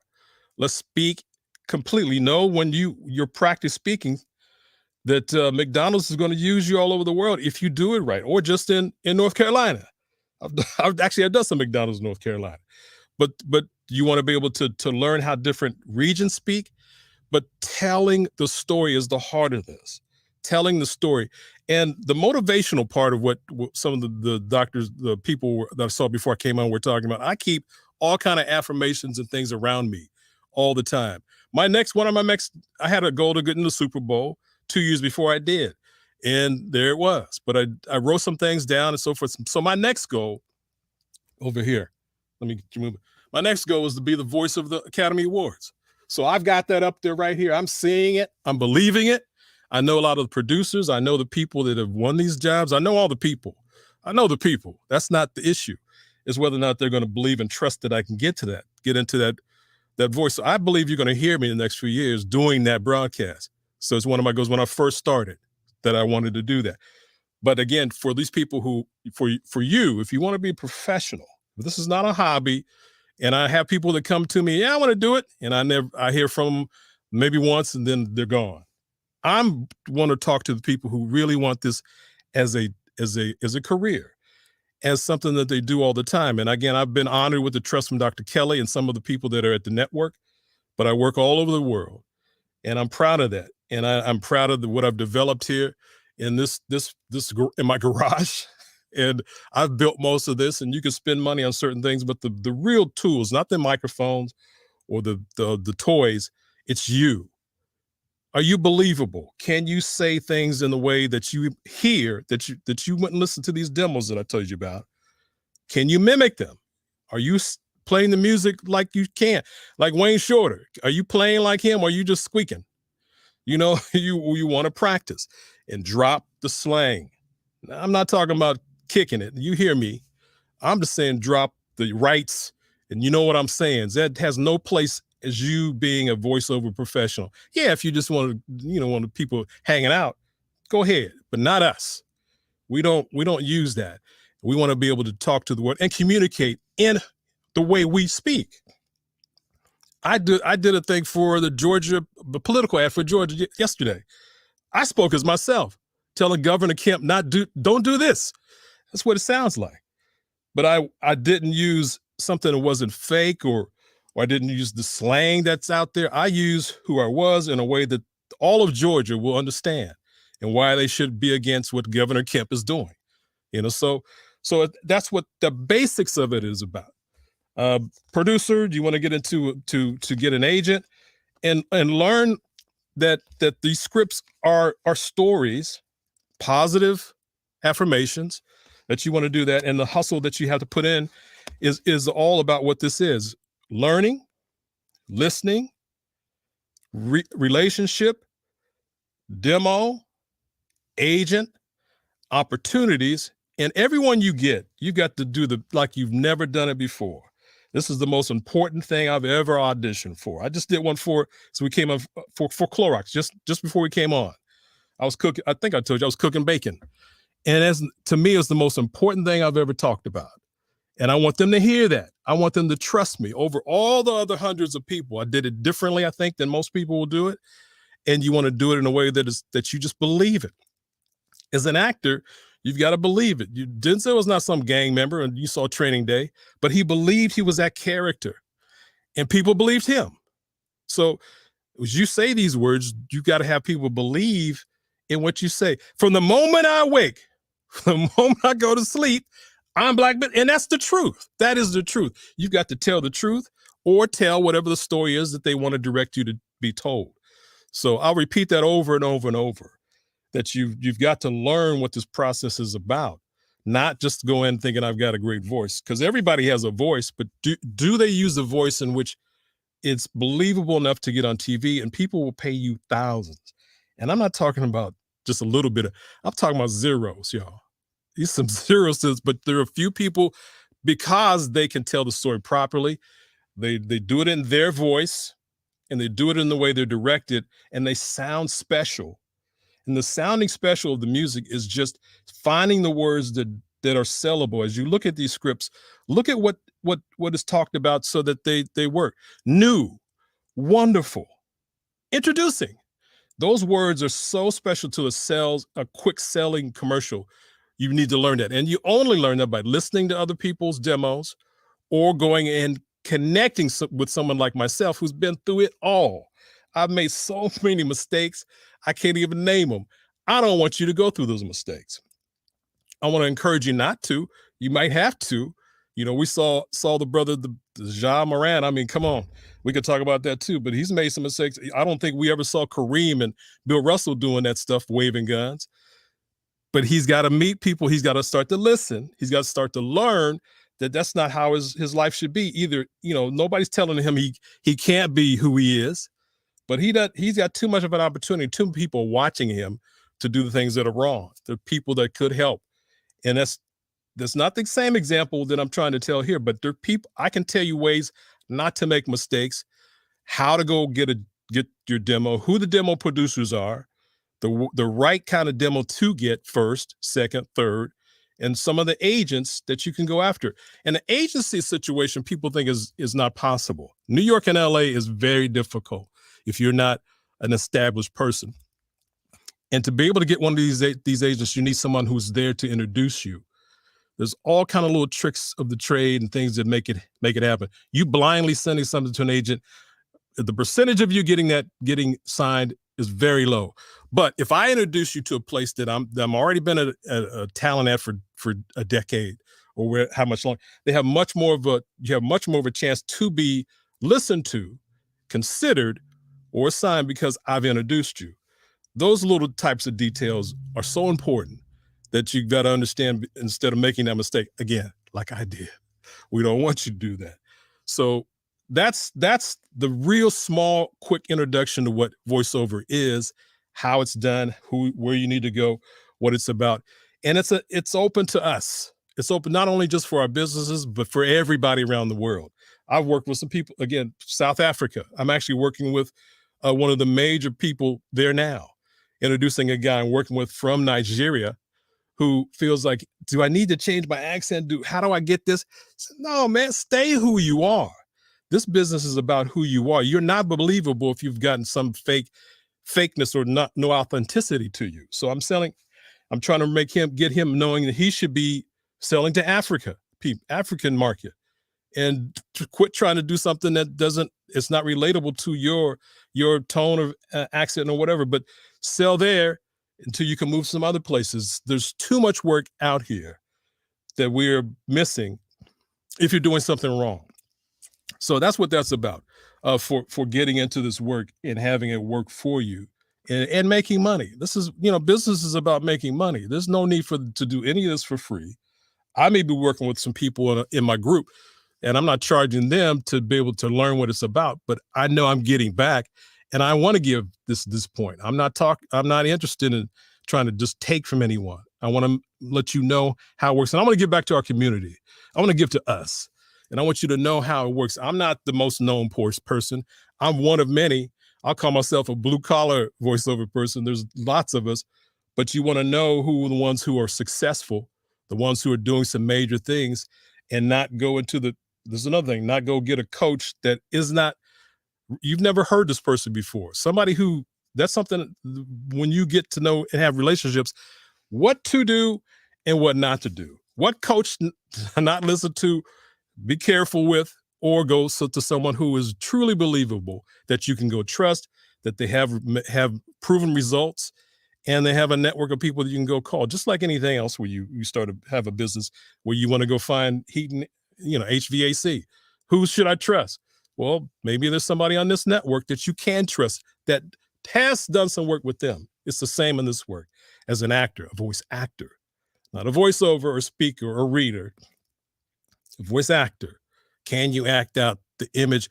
Can you act out what Black Business Network is about? The passion of it, the passion of us doing a business together or working together or making whatever you're doing grow with us. So then it can reach out to the rest of the world. So I'm typically on TV every day. It does not somewhere in the world, but I've worked hard for that. And I still work hard for that every day. And I'm proud of it. And I love the network of people that have trusted me with their talking about their business. It's an honor. And it's something that I really want to continue to grow, but I want to help other people know how that's done. There's money out here for you. Don't make it a hobby. Don't just talk about it. And if you want to commit to it, no, it's not an immediate thing. Some people have a flash that can make it happen right away, but this is a journey. It doesn't even have to be a marathon. It's a journey enough that you need to learn. Go buy some books. Go listen to people. Go on LinkedIn. Connect. Go find me. Like Dion says, I ain't hard to find. I ain't hard to find. I mean, I'll give my email website right now. I don't know how much longer I have, but it's Mark Neely Media, MarkNeely media.com. And my email is the same address with Mark in front, mark@markneelymedia.com. I ain't hard to find.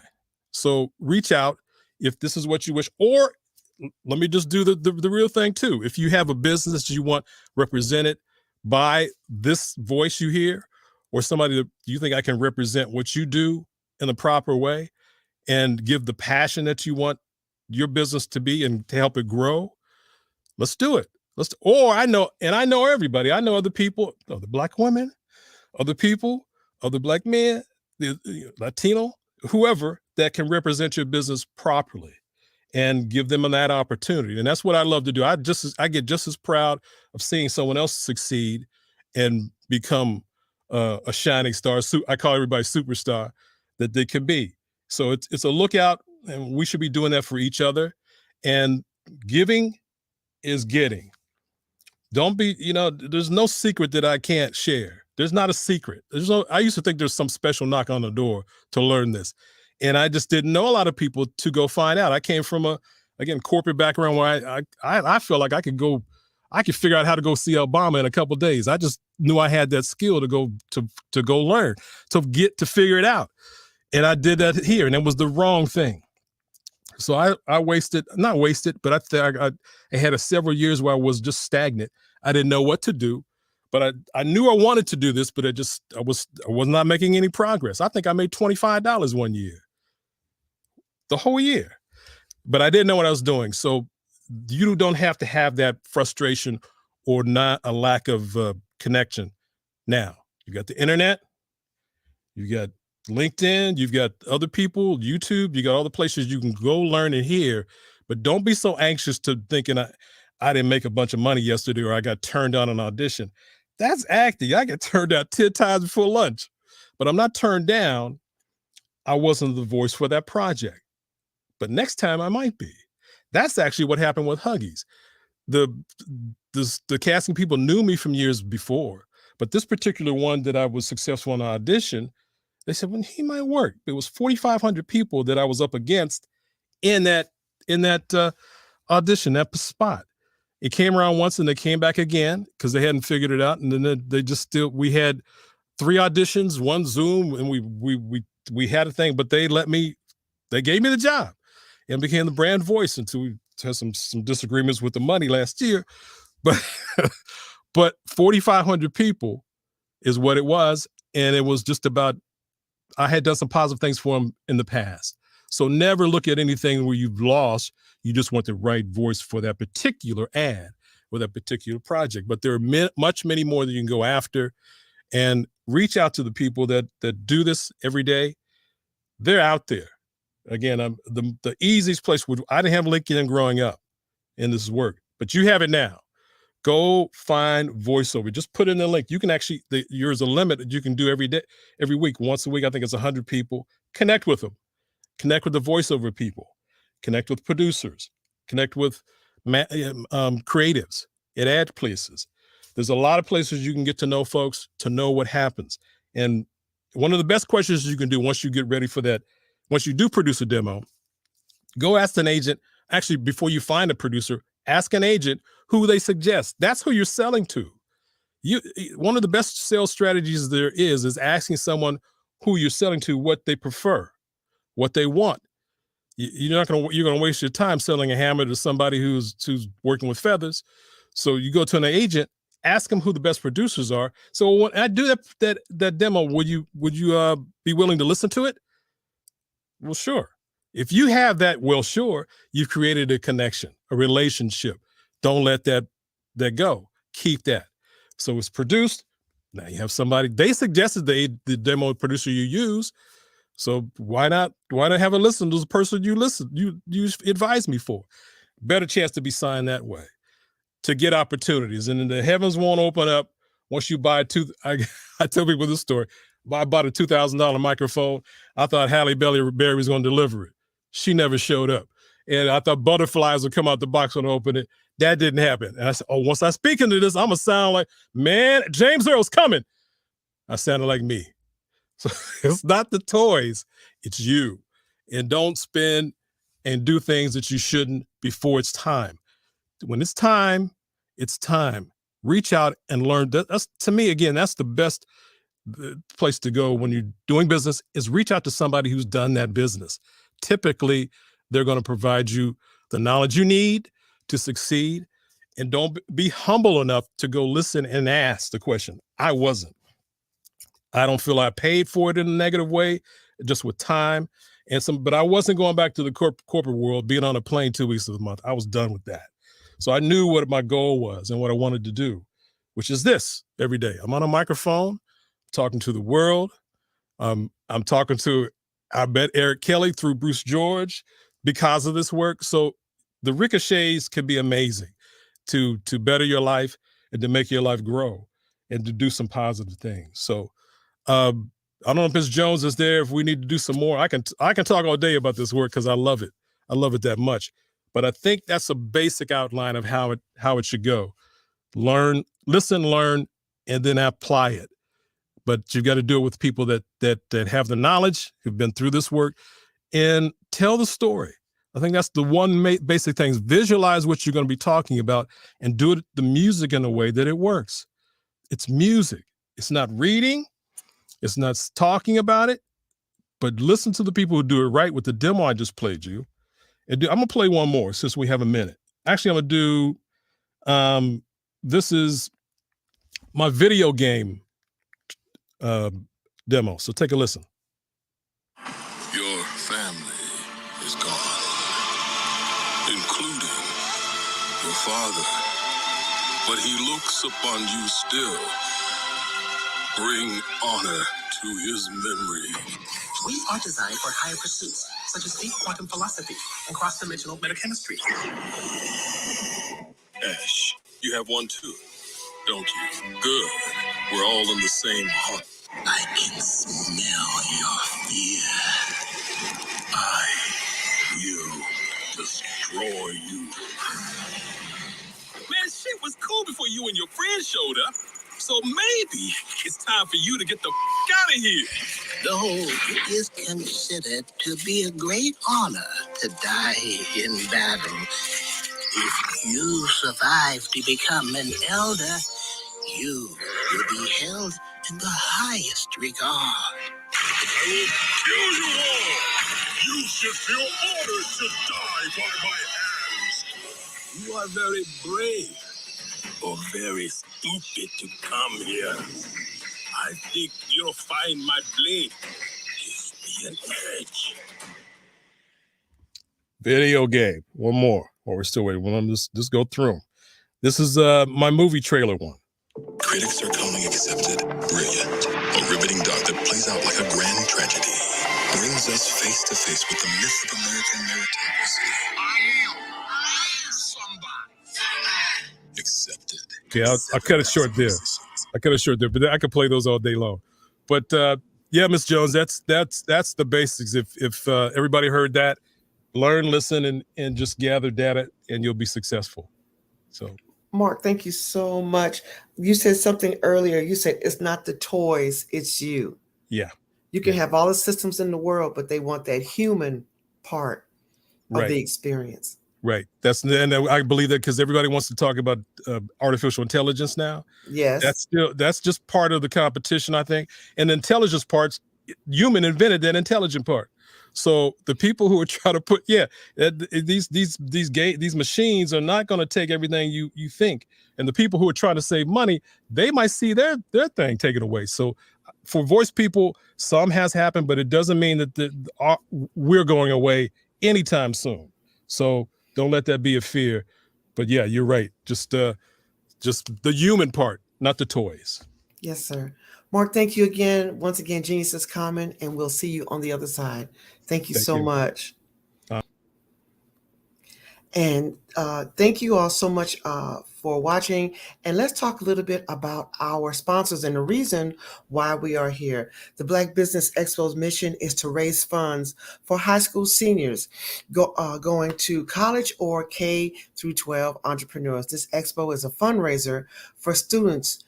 So you may go to www.blackbusinessexpousa.com, blackbusinessexpousa.com to donate to the scholarship fund, or you can use the Cash App. All this information is on the screen at $BBX USA. $BBX USA. Our goal is to give laptops and up to $5,000 to 10 students. And for those students who are interested in the scholarship fund, also please go to www.blackbusinessexpousa.com. Once again, www.blackbusinessexpousa.com. And we want to give a shout out to our sponsors for May 2023, which is NC100, Moody Capital Partners, Suede Soul, Lotus Richet, Coaching and Training, Carolina, Virginia Minority Supplier Development Council, Step Management, BHS and Associates, Margie McLean Foundation, Jenkins is Common, Earth Essentials, Milan Shani Global, Executive Women's Success Institute, The Quality Coaching Company, Super Women Business Services, Creative Force Studios, Lee Entertainment, Artistic App Design, Black Business Expo USA. Once again, genius is common, and we'll see you on the other side.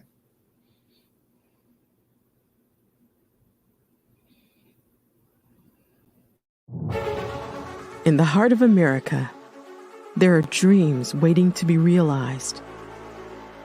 Dreams of owning a home, creating a haven for families, and building a future.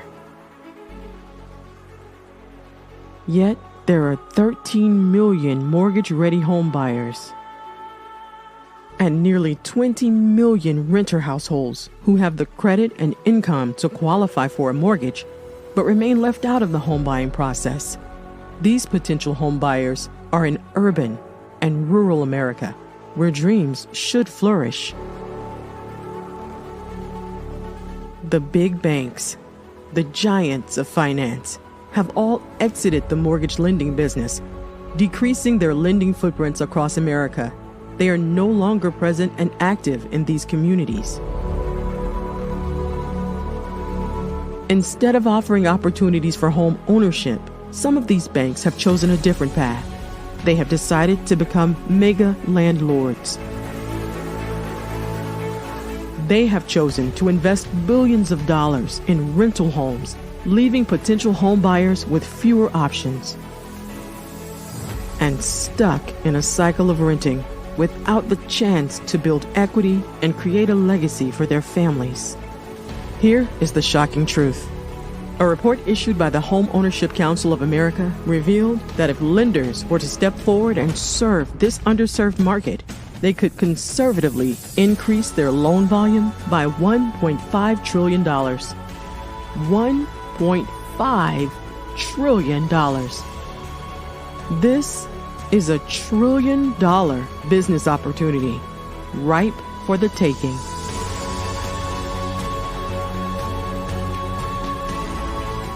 That's why I Have a Dream Home is here. We support the American dream of home ownership in urban and rural America.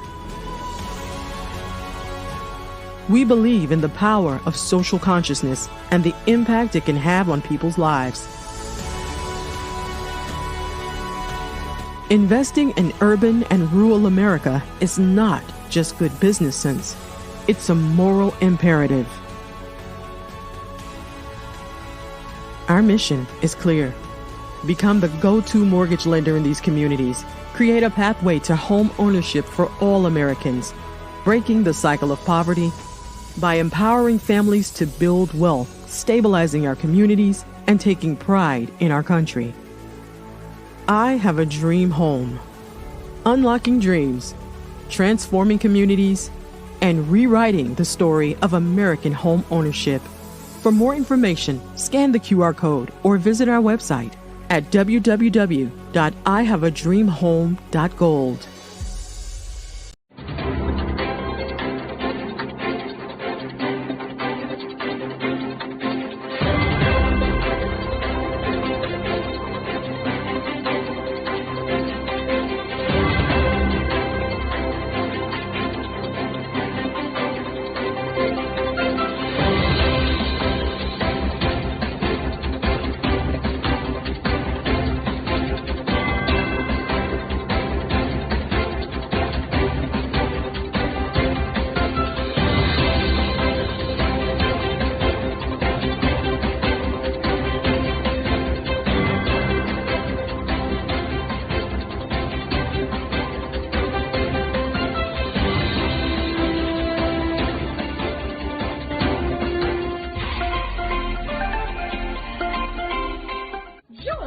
Dr. Eric Kelly III and a host of phenomenal speakers from all around the globe for this 7-day virtual event that you don't want to miss. The mission of the Black Business Expo is to raise scholarship money from kids all the way from high school, all the way from college. The Black Business Olympics is one of the largest Black business showcases in the world. It is an opportunity for businesses and companies to showcase their businesses globally. We are going to be giving away laptops up to $5,000 away to students. Again, I'm Olivia Appleberry, the founder of 2 Cents Finance and one of the speakers for the expo. I am so excited to see you there. For more info, go to www.blackbusinessexpousa.com or call 919-308-9090 and hope to see you there. I am Black business. From the moment I wake until the time I sleep. Yes, I am Black business. I am Black business. Tell me, are you Black business? I am Black business. Do you support Black businesses? Listen, I support Black business because I am Black business. Black Business Expo, one of the largest business showcases in the history of Black business in the world. The world! Sign up today at www.blackbusinessexpousa.com or call 919-308-9090. I am Black business. I am Black business. From the moment I wake until the time I sleep, I am Black business. I am Black business. Are you Black business? I am Black business. Do you support Black businesses? I support Black business because I am Black business.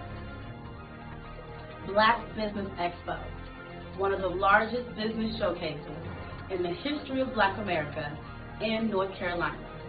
Sign up today at www.blackbusinessexpousa.com or call 919-380-9090. I am Black business. I am Black business. From the moment I wake until the time I sleep, I am Black business. I am Black business. Are you Black business? I am Black business. Do you support Black businesses? I support Black business because I am Black business.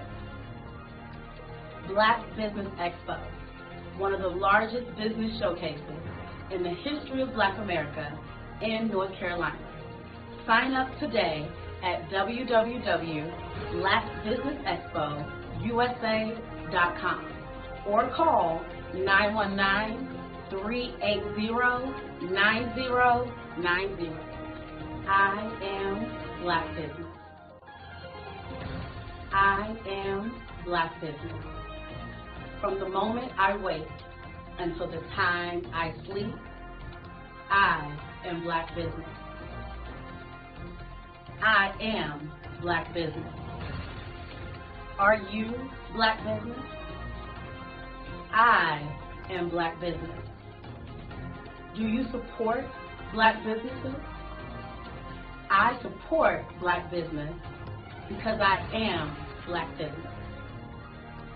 Black Business Expo, one of the largest business showcases in the history of Black America in North Carolina.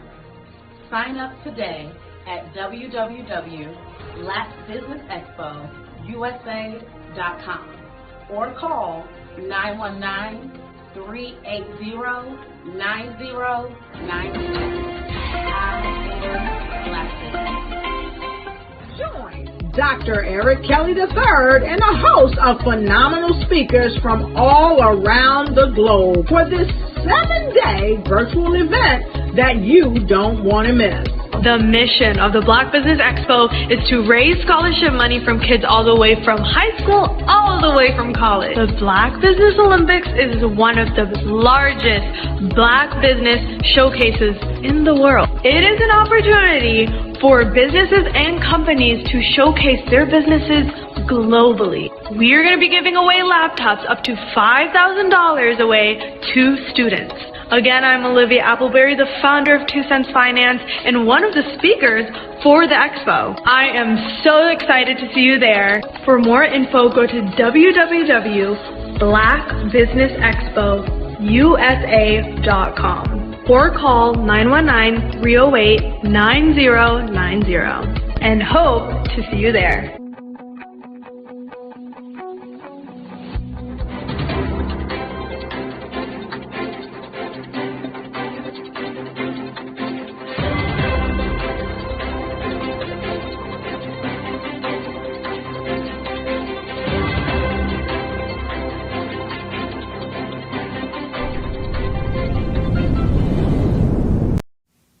Did you know a typical passenger vehicle that has a fuel economy of about 22 miles per gallon and drives about 11,500 miles per year emits about 4.6 metric tons of carbon dioxide on an annual basis? In order to save this planet we call home, we have to make an immediate change in the way we navigate everyday life. Derrick Automotive is that change. Our ambition is to build full-size, near-zero emission electric drive vehicles that don't rely on the electric grid. Derrick Automotive makes driving an electric vehicle extremely convenient without sacrificing a sleek, modern design that is sure to capture the attention wherever you go.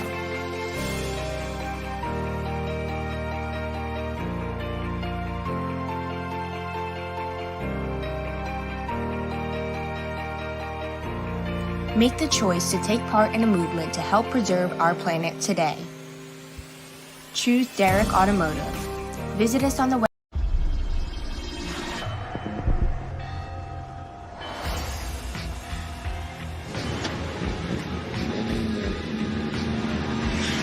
La collection La collection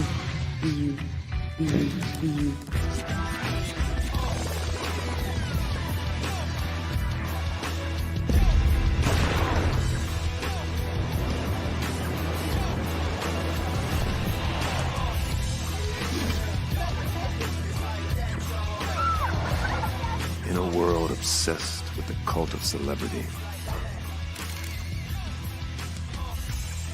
I challenge you not to aspire to anyone else's greatness, but instead strive to reveal and ignite the greatness within you. Are you serious? I totally think that that's it. Hey. No! Hey! To me, sexy is a man that knows who he is and what he wants. Okay. He's comfortable. You look at him, you see him, he's just comfortable being himself. And you're like, Baby, be you.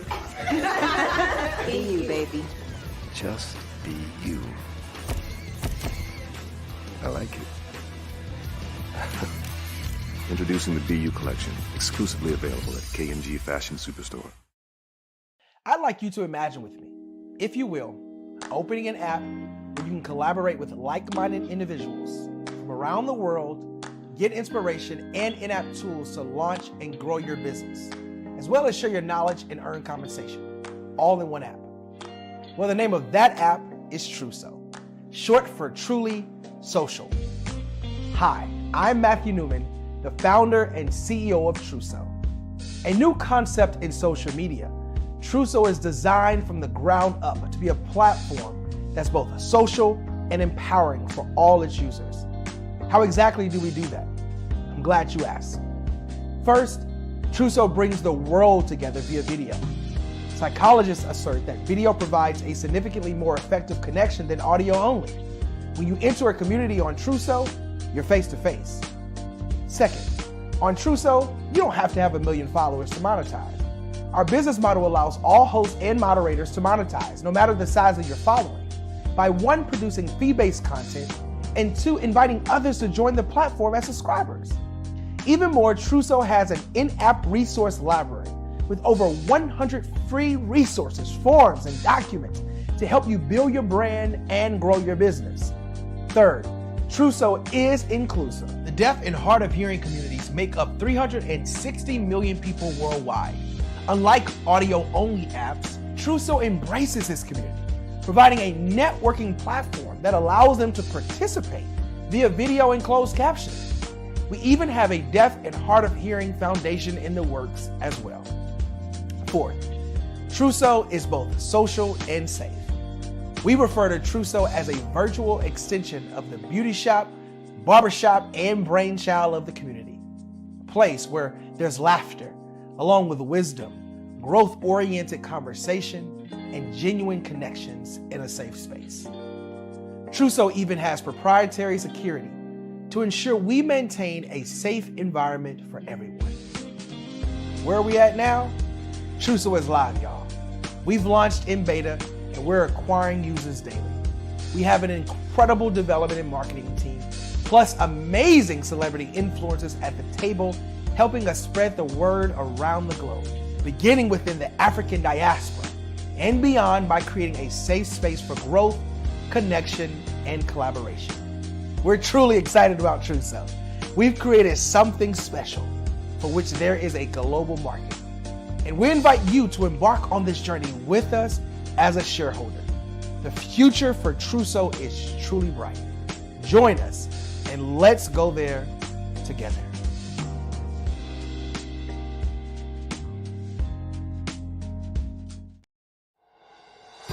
Introducing ElectaWorld. The metaverse is widely being labeled as the next phase in human evolution. This second world is no longer just science fiction. AR and VR are coming together to form new communities and limitless possibilities, powered by a brand new kind of money, virtual currencies. Our world will be eco-friendly, emitting near-zero carbon, and feature Electa motors and their full fleets of green electric vehicles. This will create real business opportunities where users can actually earn real revenue. ElectaWorld will be completely free of all types of discrimination. No race, gender, sexual orientation, national origin, or any other type of discrimination will ever limit you in ElectaWorld. ElectaWorld will feature around 3,000 plots of land of various sizes for sale in year one, with a heavy focus on commercial land and luxury residential real estate. More details coming March of 2022. ElectaWorld. Join the new evolution. 5-Star BDM, Brand Development Masters, is a professional consulting and advisory group keenly focused on business development services for the small to mid-sized business and entrepreneurs. Although every business is unique, they often share business development challenges that can be addressed through smart branding. Services include process improvement and operations, digital strategy and transformation, business intelligence, digital marketing, and personal branding. Our business and personal branding company has helped a number of professionals and organizations to optimize and grow. This results in more business, more opportunities, better reach, positive outcomes. Visit www.5starbdm.com today to learn more.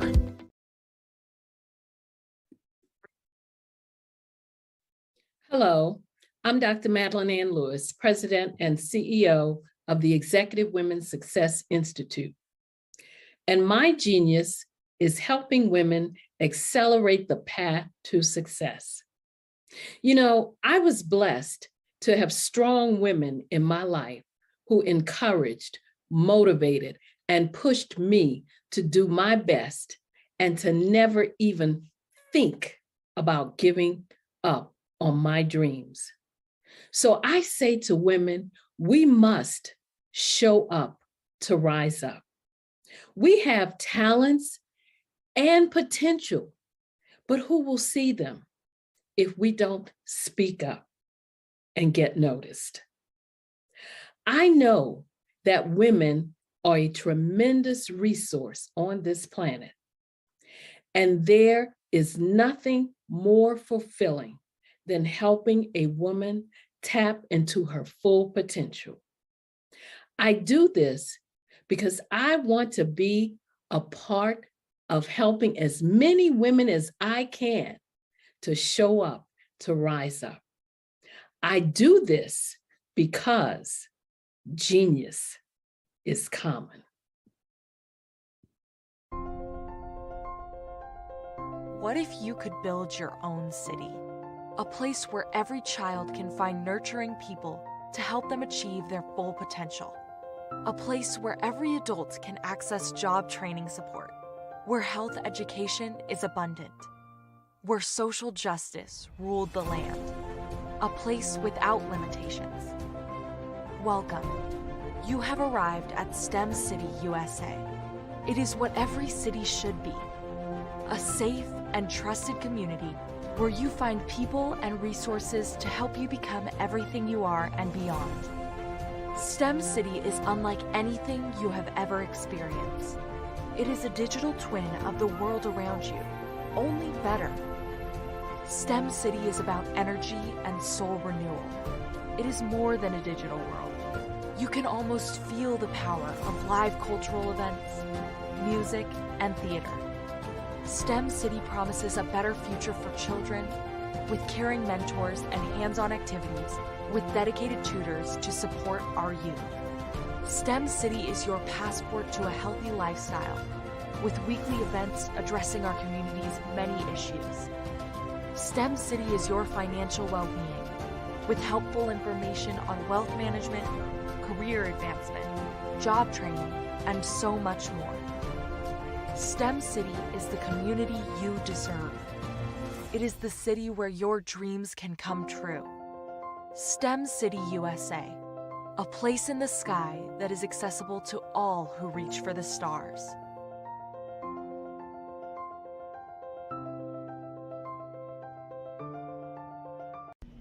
Why do I do what I do? You know, my life coach asked me that a few years ago. And she said, Tony, what's your why? And I told her, and she said, girl, you've already accomplished that. Perhaps you need a new why. Hi, Tony Harris, Amy Hoydu with Say It Said Marketing, one of your students. And just wanted to say thank you, Tony Harris, for spending so much time with me and giving me that boost in my business that I so drastically needed.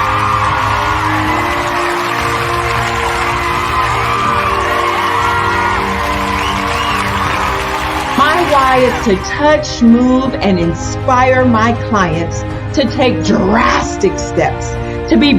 Artistry is a creative expression of something from nothing. You know, it explodes onto the canvas, or it explodes on in my work. One of the things that I try to do more than anything is I try to just give the lines and the movements and emotions and expressions to what I do. Art really means to me a chance to express how I feel deep down inside. Most of my art begins as a thought that I might have, you know, whether it's sports, whether it's history, whether it's a woman or a man. It pretty much starts as an idea of thought before I get into the actual image of what I'm going to draw. I do a lot of historical pieces. I was a history minor in college, and I love to do history pieces. And a lot of times I'm thinking about history, and then I try to make that history impact you as you look at it. That's one of the reasons I do pictures so large. People ask me, why do I do the pictures so big? And I tell them, I want the piece to impact them as they're looking at it, to kind of dominate them, to dominate their space. And most of my pieces I try to do off page. I don't try to do anything that's going to be in those four corners or in a square. And I want your imagination to be a part of the piece that you're looking at.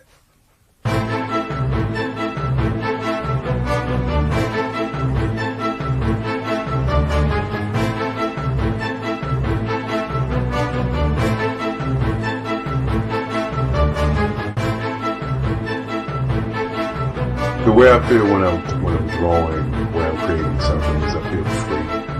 I feel like there's an anticipation of something that's going to come.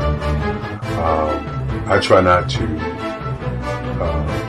draw first. I try to draw second. And what I mean by that is I try to allow myself to kind of get into the piece and just relax. Sometimes I miss time. I'll draw 2-3 hours, sometimes 4 hours. And while I'm drawing, it's just a free. I just feel free. I mean, I feel like time stands still.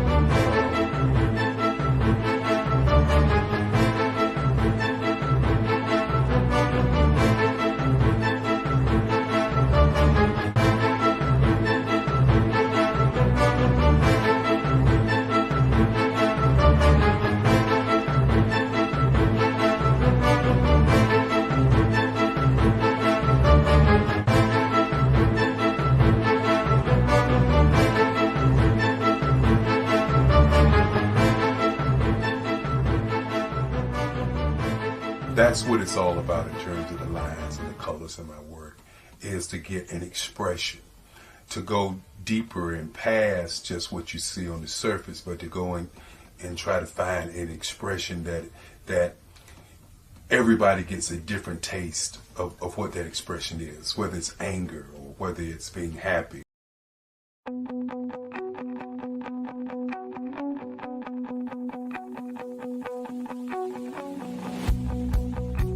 I am Black business. From the moment I wake until the time I sleep.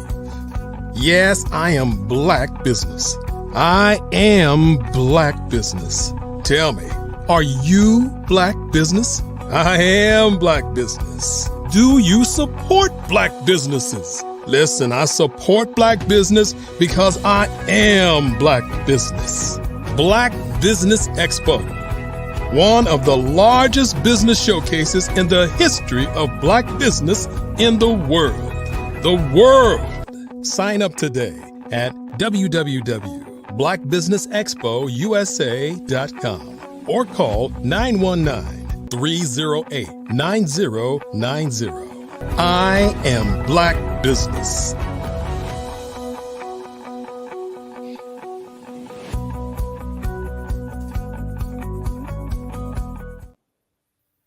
Hi, I am Roz Jones, and welcome to the Black Business Network and the Black Business Expo. Today, I am your speaker for this afternoon. So let me tell you a little bit about myself. I am Roz Jones, the CEO and owner of Jacksonville's Best Caregivers, located here in Jacksonville, Florida. Why do I do what I do? I do it because I want to help the caregiver to reduce that stress when taking care of their loved one, which is that SOS, which is being stressed, overwhelmed, and providing safety and security.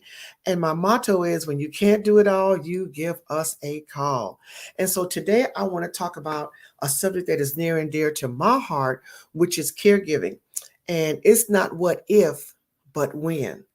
Once again, I want to say that it's not what if, but when is caregiving going to happen? And when it does happen, we need to understand, not only as the person coming in, but also the person who's hiring us, what is your role as the caregiver? What is your role as the caregiver? So I want to make sure that you understand your role as a caregiver. So your role as a caregiver, of course, number one is to know that this person is going to entrust you with their life. They're going to entrust you with their all of their basic needs, which is shelter, food, home, clothing, as well as taking care of their physical, taking care of their emotional.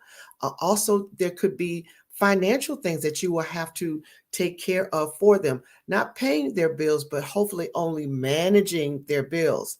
And so you have to be able to approach this new role with empathy, and also to understand that when you approach this new role, that you have to set boundaries. And then also, as you play this vital role, you have to understand how important, how crucial this role is and how effective it has to be. You have to understand some of the tasks besides the emotional support and, make sure the bills are paid. There's also some other things that you're going to have to do as a caregiver. You have to understand that you may have to provide advocacy. You may have to advocate for them when they go to the doctor or they go to the emergency room or they go to physical therapy. You will be a voice for them when sometimes they may not have a voice. Also, too, you have to coordinate their healthcare services. What does that mean? I'm glad you asked. That means that you will have to make sure that they get to the doctor, they get to and from the doctor.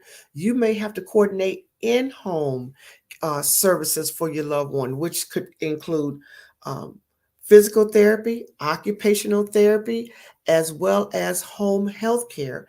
And also, too, you may have to coordinate now because of COVID, it is called telehealth. So you may have to coordinate all of these services, and you may have to coordinate a caregiver, such as myself and my business, to come in and to take care of your loved one. And you will also have to coordinate their medications to make sure that they take their medicine on a daily basis.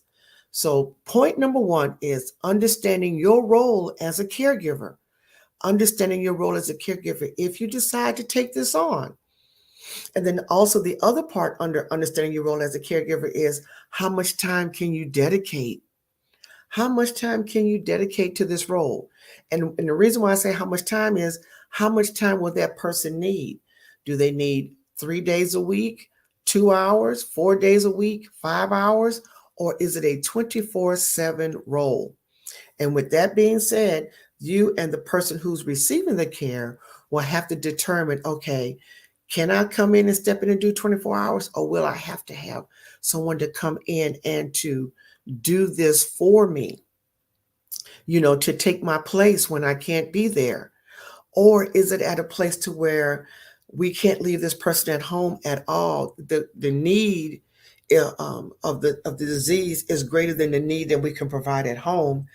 And there may be a time when your caregiving role will have to expand to either an assisted living facility or to a memory care facility or even hospice.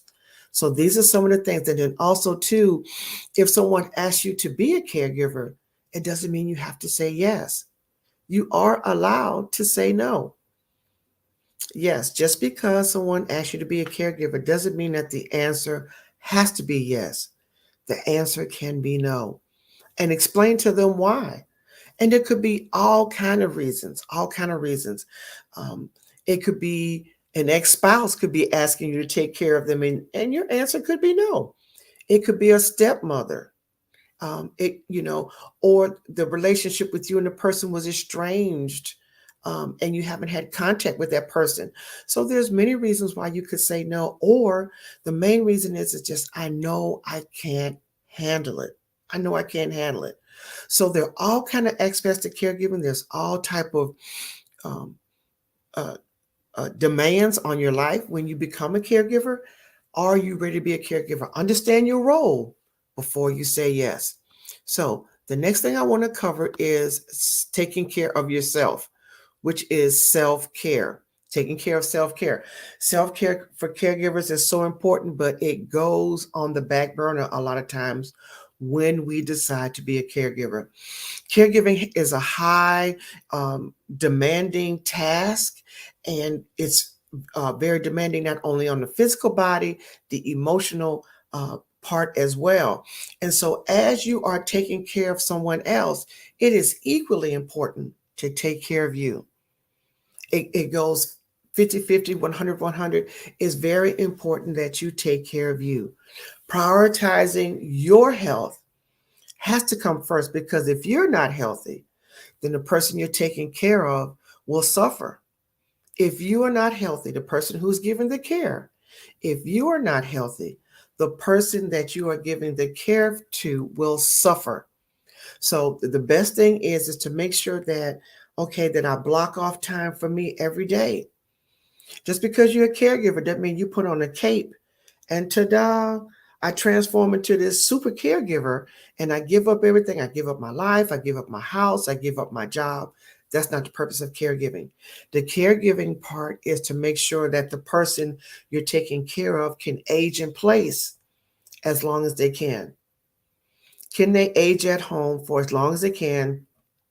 Or if the decision is made that they move in with you, how long, can they be there in your home? Whether they're in their home or your home, remember, remember, you have to have activities to rejuvenate you on a daily basis. And this is so important. This is so crucial. So what are some of the things that you can do to make sure that you do self-care? Of course, you have to make sure that you block out your calendar. You have to be able to block out your calendar, and you have to let the person know that who you are taking care of, that during this time, it's my time. It's not your time. And if my calendar is blank, it doesn't mean you're supposed to be on it. Let me say that again. If my calendar is blank, it doesn't mean you're supposed to be on it. If my calendar is blank, it's blank for a reason. So you have to set boundaries. You have to set boundaries. And so some of the ways that you can be able to make sure that your well-being is taken care of, so that you can provide the best care, not only for yourself, but then also for the one that you're giving care to. And you hear this term all the time. Self-care is not selfish, which is very true, which is necessary for your own health and for your resilience. So some of the techniques and ways people do exercise is journaling. Journaling is important when you are a caregiver. Meditation, getting in a quiet space, taking a walk, having a healthy diet, making sure you get enough sleep, making sure that you have your annual checkups and visits. All of this is important. Sleep, water, hydration, eating well. I am guilty. Let me raise my hand.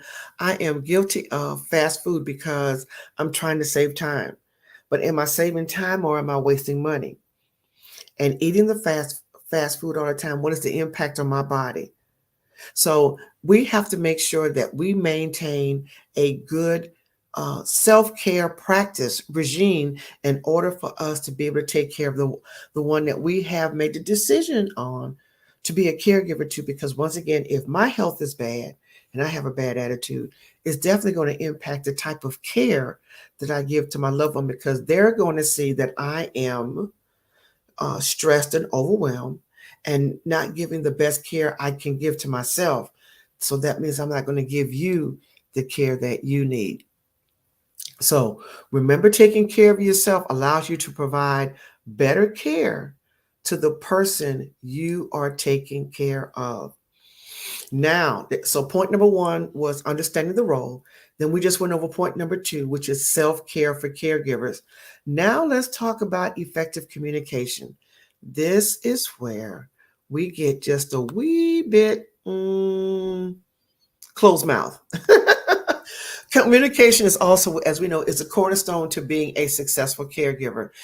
It is essential to establish open communication from the beginning for the person you're taking care of. It is important to understand open and clear and concise information when you are taking care of the person. Also, too, whoever is on the care team or in that care circle, which could be family, friends, neighbor, the postman, the attorney, the bank, the doctor, the specialist, therapist. All of these people are a part of the care team. I know that was a huge list, but however, we have to be able to say, we're going to make a list of everybody that's going to be involved either directly or indirectly in your care, and we have to communicate to them. We have to communicate to them that I will be stepping in as your caregiver. And as a part of that, you have to make sure as you communicate and you and this person, family or loved one or friend, makes this decision that you're going to be the caregiver, you have to put the right documentation in place so everybody can communicate and understand who this person is and what their role is. Effective communication between the person who is giving the care and the person receiving the care is important. And then to understand those people who are around them. Okay, the external and internal support also has to understand the role between the two of you. If they do not understand the role between the two of you, lack of communication could cause a bad decision or taking too long to make a decision when it comes to care. When it comes to care, you need someone who understands what your wishes are and your needs and can make a decision quickly, and we don't have to pick up the phone to talk to anybody. Everything is in place. So once again, let me say that again. Effective communication between the two people and everyone that's involved is very important. Who are all the people that could be involved? It could be aunts, uncles, doctors, lawyers, bank, um, physical therapists, occupational therapists, church, neighbors, the post office, all of these people. And some of the things that I'm calling out, you say, I never thought about that. The person that cuts the lawn, the person that cleans the house, wherever you take your car to get the oil change, all these people need to know that my life is changing and that this person is going to be a part of my life and will be part of the decision-making process in many of the activities in my life. Effective communication. If the communication is not there and established, non-communication can cause chaos, and it could be impactful in a life or death situation when it comes to make a decision regarding your health. So this is so important. So I just want to make sure you understand how effective communication is. And then the first, of course, points we discussed were the role of the caregiver, self-care. Number 3 was effective communication. Now, number 4 is navigating the healthcare system. Navigating the healthcare system. And a lot of times when we get into caregiving, we think, oh, we're just going to take them to the doctor, get a couple of pills, renew the prescription, and that is it.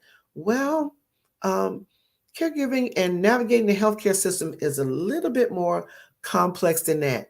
You have to familiarize yourself with the resources that are available in your state, in your county, and if you live in a parish, which is in Louisiana, you have to understand what's available to that person, because if that person moved from one state to another, the benefits may change and the providers may change, because the same provider that was in one state may not be in the current state. And if your loved one is a snowbird, 6 months they lived in Florida and 6 months they live in New York, we know that we have to make sure that we have the right care and insurance to where you could be a snowbird. So navigating the healthcare system, as we all know, open enrollment always starts in October and ends in December. From October to December, we talk about open enrollment for Medicare, and you have to understand in your loved one's yearly enrollment process, what has changed in a year? Have they gone to the doctor more? Are they getting new medications? Are the medications the same? Are they going to the emergency room? Are they having procedures? This will determine whether or not you keep the same type of medical coverage, or do I need to look at something with a lower copay or a higher out of pocket? What medicines now we have increase in medication versus decreasing. So what are do we need to stay on this plan? So what are the other options that we have when it comes to our insurance? So those are the things that we need to talk about when you become a caregiver. We need to be able to navigate that healthcare system. And then also too, as you look at the insurance, you also want to look at the fact that you want to make sure that you talk to the doctors. You want to talk to the people that are her primary care or his or her primary care specialist, optometrist, podiatrist. All of these people are important. So developing your network, creating that community, but then also too, as we've talked about before, what is your role in that community? How do you communicate to that community? And also in the healthcare system, as I talked about before, if you are going to be a person that's making a decision, do you have the right documentation to be able to talk to the doctors? Also, too, every year, when you go for your annual, the doctors ask on your documentation, who else can we release information to? If you do not have the person on that list who is now your designated caregiver, your advocate, physicians will not release the information. They would not release that information. So it's so important to update your documentation when you decide to have a caregiver, someone in your life, navigating the healthcare system, having a person, that designated person familiar with everybody who takes care of you is so important. Familiarize yourself also too with the resources that are available locally for for the person you're taking care of, depending on the type of disease, what they've been diagnosed with. So if they've been diagnosed, let's say, with diabetes, or they've had a heart attack, what local support groups are there? So what are the community support, not only for that person, but for you? Can I go to a support group and talk about what's going on, the changes that I see in my loved one? Are you able to do that? So this is very important. So navigating the healthcare system is important. And also too, when you navigate the healthcare system, are we able to take advantage of telehealth? That's so important. And the reason why I want to say that is that, say for instance, your loved one is in a wheelchair or confined to a bed, trying to move that person sometimes is more gives more anxiety than just leaving them in the bed and letting them do a Zoom or what they call a telehealth. There are also healthcare services out there that's called concierge, where the doctor comes out once every 90 days to visit the patient, and then there's a nurse that comes in between the other 2 months to come to see the patient. So those are some of the things that you need to look at when you are taking care of your loved one and you're navigating the healthcare system for them. What are the ways that we can make it much easier to see the doctor than trying to transport them, take them out of the bed, put them in the wheelchair, from the wheelchair to the car, from the car to the doctor, from the doctor back, and risking the safety of not only yourself, but then also the safety of your loved one. So these are some of the things also too that you want to look at. Also too, when navigating the healthcare system, you want to see if there are transportation companies out there that can transport your loved one to the doctor. There's also those type of things that are available as well. So I just want to make sure that you understand how to navigate the healthcare system. What are your options when it comes to going to see the doctor, as well as when you get to the doctor? So you want to make sure that you have all the current medication, if there are any changes in the person, so far as weight gain, weight loss, appetite, are they sleeping more? These are the things that you need to know about when you are navigating the healthcare system. When you go to the doctor, they want to know about changes. Because remember now, they only see them 3 or 4 times a year. So they're expecting the caregiver or the one that takes care of them to be able to tell them what's the difference since the last visit. Because you remember, when you're going to the doctor, they always say, well, what's changed since the last visit? Will you be able to tell them? And this is stuff that you need to keep up with. So we have talked about, number 1, the role of a caregiver. Number 2, self-care, taking care of yourself. Number 3, effective communication. Number 4, navigating the healthcare system. And number 5, seeking support and resources. Seeking support and resources. You are not alone. As Michael Jackson would always say, that song, you are not alone. No caregiver should feel like they are alone. There are numerous networks and organizations and resources to be able to assist you. So don't sit up here and say, oh, I can do it all myself. You can't. You're not a silo. You cannot do this alone. If you could just do this alone, I wouldn't have a job. Let me say that again. If you could do this on your own, then I would not have a caregiving company. I would not be a professional caregiver. If the families could do it on their own, everybody needs help. Everybody needs help.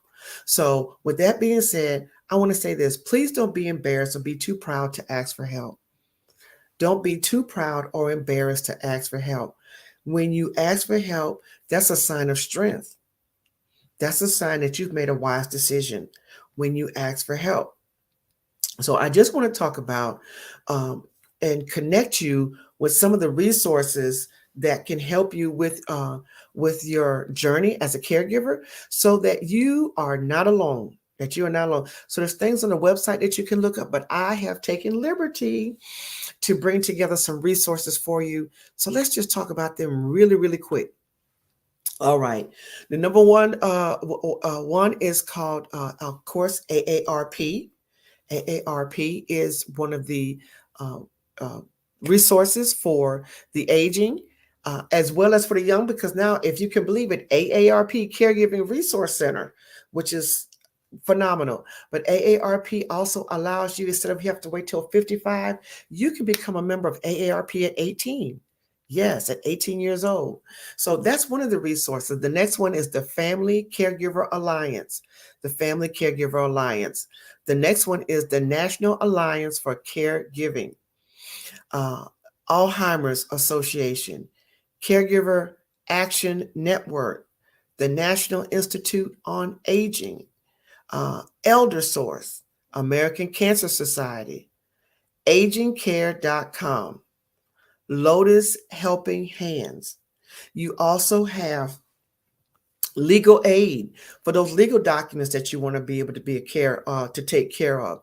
The Whole Care Network. The Whole Care Network is a conglomerate, a huge network of caregivers from all over, which includes social workers, therapists, people in sign language, pharmacists. So the Whole Care Network is another great option. Also, too, there's a company called Circle Of. This company has an app where you and your loved ones all can register and be able to keep up with the care that's going on for your loved one. To be able to keep up with the care that's going on for your loved one. So I've given you 12 great resources, and I'm going to go over them again really quickly. The Family Caregiving Alliance, National Alliance for Caregiving, AARP Caregiving Resource Center, Alzheimer's Association, Caregiving Action Network, National Institute on Aging, Elder Care Locator, American Cancer Society. They have caregiver support, Aging Care, Lotus Helping Hands. I also talked about the Whole Care Network, and I talked about Circle Of. You also have the Centers for Disease Control. You have the National Institute on Aging. So, and you also have the White House Council on Aging. So there are so many different resources out there for caregivers. But the biggest thing I want you all to remember as a caregiver is that even though someone asks you to be a caregiver, you have the right to say no. You don't have to. You don't let anybody guilt you into something that you know you're not ready for, because at the end of the day, you want that person to have a great experience as they age. And you also want to make sure that the person that you're giving care to feels like you are giving them care that, that you want to do this and that you enjoy it. You can enjoy it, but you got to make sure that you set boundaries. That's the final thing that I want to say. With anything that you do, you have to set boundaries. So with that being said, I just want to tap into a little bit and tell you that, yes, the Black Expo,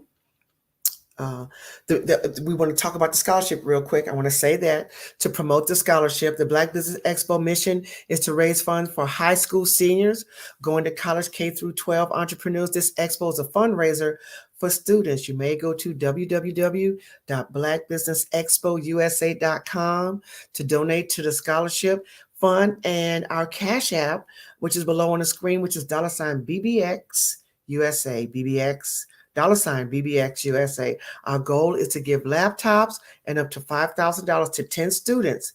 And for those students who would like to register for these scholarships, you can also go to www.blackbusinessexpousa.com. And as we know, every dollar counts, and we want to remind you to donate to the scholarship. We also want to take time to thank our Black Business Expo USA sponsors for May of 2023, NC 100, Moody Capital Partners, Suede Soul, Lotus Ritchie Coaching and Training, Carolina, Virginia Minority Support Development Council, Step Management, BHS Associates, Margie McLean Foundation, Genius is Common, Earth Essentials, Milan Shania Global, and the Executive Women's Success Institute, the Quality Coaching Company, Superwoman Business Services, Creative Force Studios, Lee Entertainment, Artistic App Design, Black Business Expo USA. And once again, Genius is coming, and we'll see you on the other side.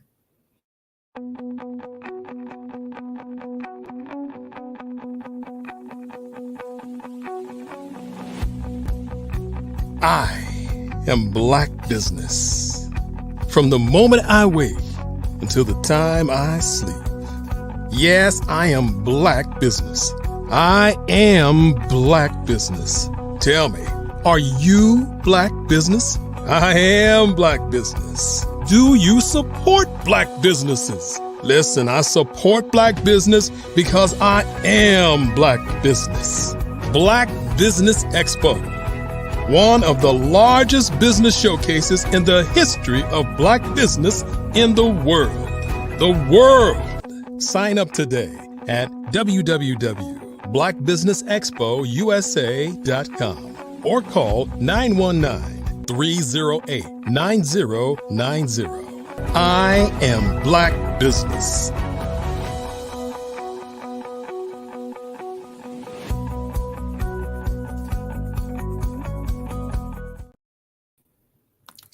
Good afternoon and welcome to the Black Business Expo USA. And I am your moderator for this afternoon, and we have great speakers that are coming up. Our next speaker is going to be Miss Ivanka, and her passion is for helping people find joy and satisfaction in life. And she was inspired by the downturn of the economy, as well as the grief, fear, confusion, failure of her marriage and health, and failure of businesses endeavors. So as they say in the church, I introduce to some and I bring to others, Miss Ivanka. Hello, Dr. Ivanka, how are you? How are you? Am I muted there? You're unmuted now. Awesome. And as we say, genius is coming, and I'll see you on the other side. I'll see you on the other side. Hello, and welcome to the Black Business Olympics. I want to thank Dr. Kelly, the creator of the Black Business Olympics, as well as all of you here for joining us during my presentation today. And I really hope to be able to inspire you to move on with the plans that you have for your future, the hopes that you have for your future, to elevate to the next level, to new heights, because I know that's why you're participating in the process of attending this wonderful conference and all the great speakers. And in our time together, we're going to have a brief time. I want you to imagine spending the majority years of your adult life, and some of you will be able to relate to this, and you follow blueprints for your life according to people that care about you, that give you. You do everything that people tell you that you should do in life to prepare for a great future. You do it all, and only to, at some point, have it crash down before you. Broken rock, shattered glass, completely unrecognizable from its original facade.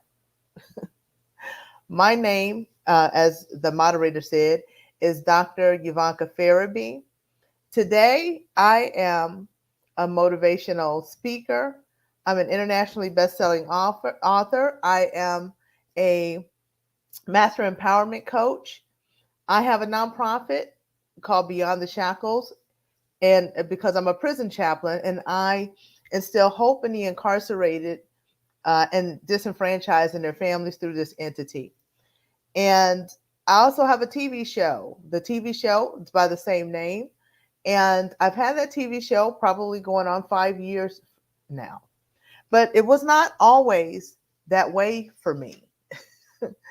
And in this short time, I want you to think about your own hopes and dreams. I want you to think about it.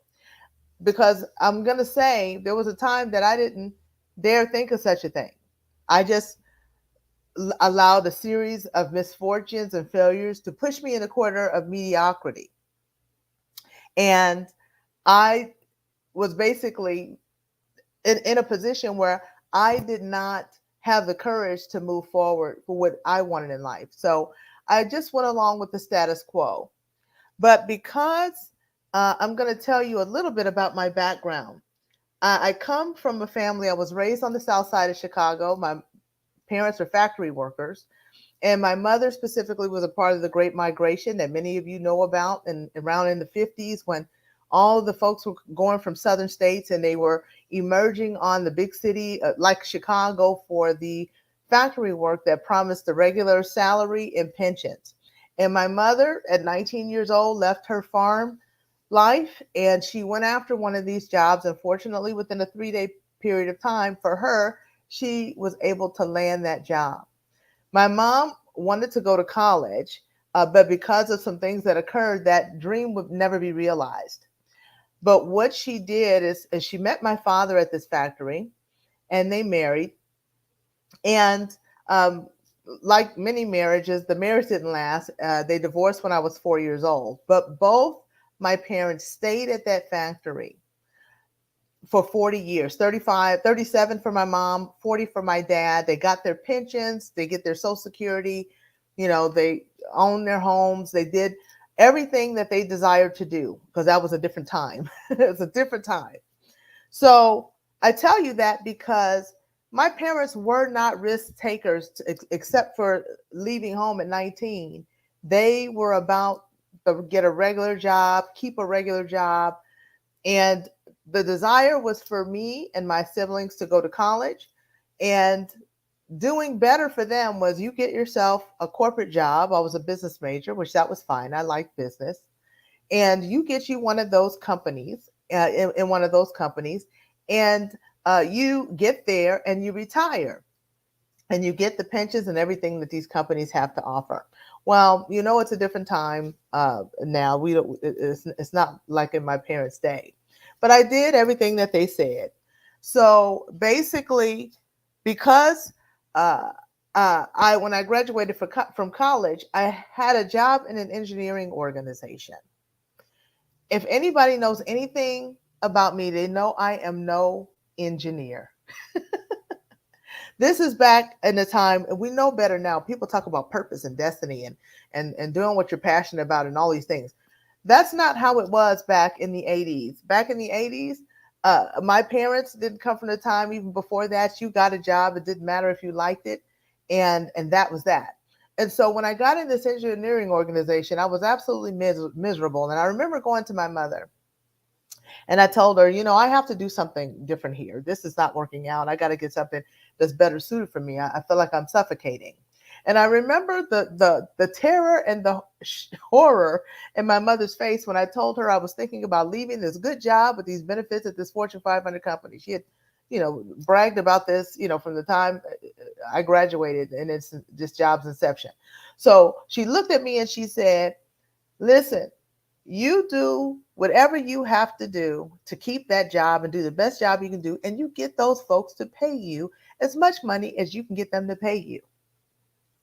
So, as usual, I did as I was told, and that's what I did. Eventually, I was able to get into pharmaceutical sales. That was a little better suited for me. It was professional sales. As a matter of fact, I've done all kinds of sales over the last 25 years, but that was one of the things that allowed me to pivot and do something a little bit that was better suited for me. But even though I was pulling down a regular 6-figure income, it still wasn't it. And I felt guilty about it because this is something that I should want and I should like, according to what everybody has been telling me my whole life. And so therefore, any entrepreneurial desires that I had, I always had a desire to be a business owner. And every time I would research this, the risk of it and hearing my parents in my ears talk about this, I pushed that down and I maintained the status quo. But I will tell you this, because I would not live my truth, the decision was made for me to make a shift. I didn't have to make a shift. The 2008 economy hit. And let me tell you, I no longer had to figure out what to do. My 6-figure job that I thought I could not live without, I was laid off from that. I also, because of a variety of reasons, I was married at this time by 12 years maybe, and the marriage was already in difficulty. So therefore, what happens now is I get divorced during all this. And if that wasn't enough, I decided that this is a great opportunity for me to do whatever I wanted to do, and that was to start a business. But it was not in my life plan. I had no life plan. So I ended up starting this business, nothing that I was particularly passionate about. It was an insurance agency, and I started it from scratch. And I put all of my eggs in that basket. I took my severance that I had from my job that I had for many years. I cashed in my 401k. And as you could tell, this is probably not going to go very well. And I had no significant plan. But after 7 years of having that business and toil and trouble and drama and a variety of other things, I found myself laying off every employee that I had. I was sitting in my office without a dime to my name, And I also was facing eviction. I was facing eviction not only in my business location, but at the place where I live. So things not only had gone bad, I had no understanding or plan for correction and adjustment, and my back was against the wall. And so I found myself in dire straits. Due to a succession of events and due to lack of time, I'll spare you the details. But basically, in that situation, fortunately, I was able to see my way out while I was not evicted. But I did something that I was never willing to do before. And that was to let everything go. Let all the chips fall where they may. Stop trying to figure out what I was going to do according to what I had in my mind, the way things should go. And I just let everything go and let everything, go bottom. So when the dust cleared on this, I did not recognize my life at all. It was completely unrecognizable. All the rubble that lay at my feet for this. And a wise man by the name of Les Brown says, let go or be dragged. I was being dragged and I was not willing to be dragged any longer. So I said, this time I'm going to get to know myself. I'm going to get to know what it is that I desire. What are my values? What's important to me? This time when I retool, I'm going to do it from a different vantage point, from a perspective where I have knowledge of who it is I am, what I stand for, and what I want to do with my life. And, letting go, sometimes you can build the most beautiful masterpiece from the rubble that lie at your feet. Wayne Dyer had it right when he says, when you change the way you look at things, the things you look at change. So I began to look at things and I really thought about it. And, my parents, they weren't wrong for wanting to steer me in a direction of safety. That's just what parents do when they love you. They just want you to do well. They want you to be safe. But the issue is that my parents was not privy to the destiny that was implanted long before I was a glimmer in my mother's eye. That was going to be up to me to define. And I realized that my life was coming for me. It was coming for me. And I was going to have to be the one to define my own existence, not other people, but it was going to have to be me. And what I also realized is that my life models were broken. They were broken, and I built my life on faulty blueprints that produce imperfect models. And nothing is perfect, but models that were not functional for me. When you have career and entrepreneurial models that are broken, then your profitability is going to suffer. When your relational models are broken, your marriages and your friendships can become fragmented. When your spiritual models are broken, your heart becomes heavy and your mindset is going to suffer. And your mindset is very important because you can never go where your mind has never taken you. And if you're not have clarity of mind of to where you're going in life, then your outcomes are more than likely going to be not what you desire. And your life is coming for you, just as it was coming for me. And no matter what is thrown your way, you have to decide that you are going to define and establish the models that inform your life. It can't be anybody else. So make a promise to yourself. Be self-definitional. Be self-definitional. Things are going to happen to you. It happens to us all. The events and the tragedies that happen to us gives us an opportunity to look at our lives from different perspectives. And you can see your life from a view where you can identify what blueprints are you currently living from. Are they your blueprints, or are they established by what somebody else felt that you should do with your life?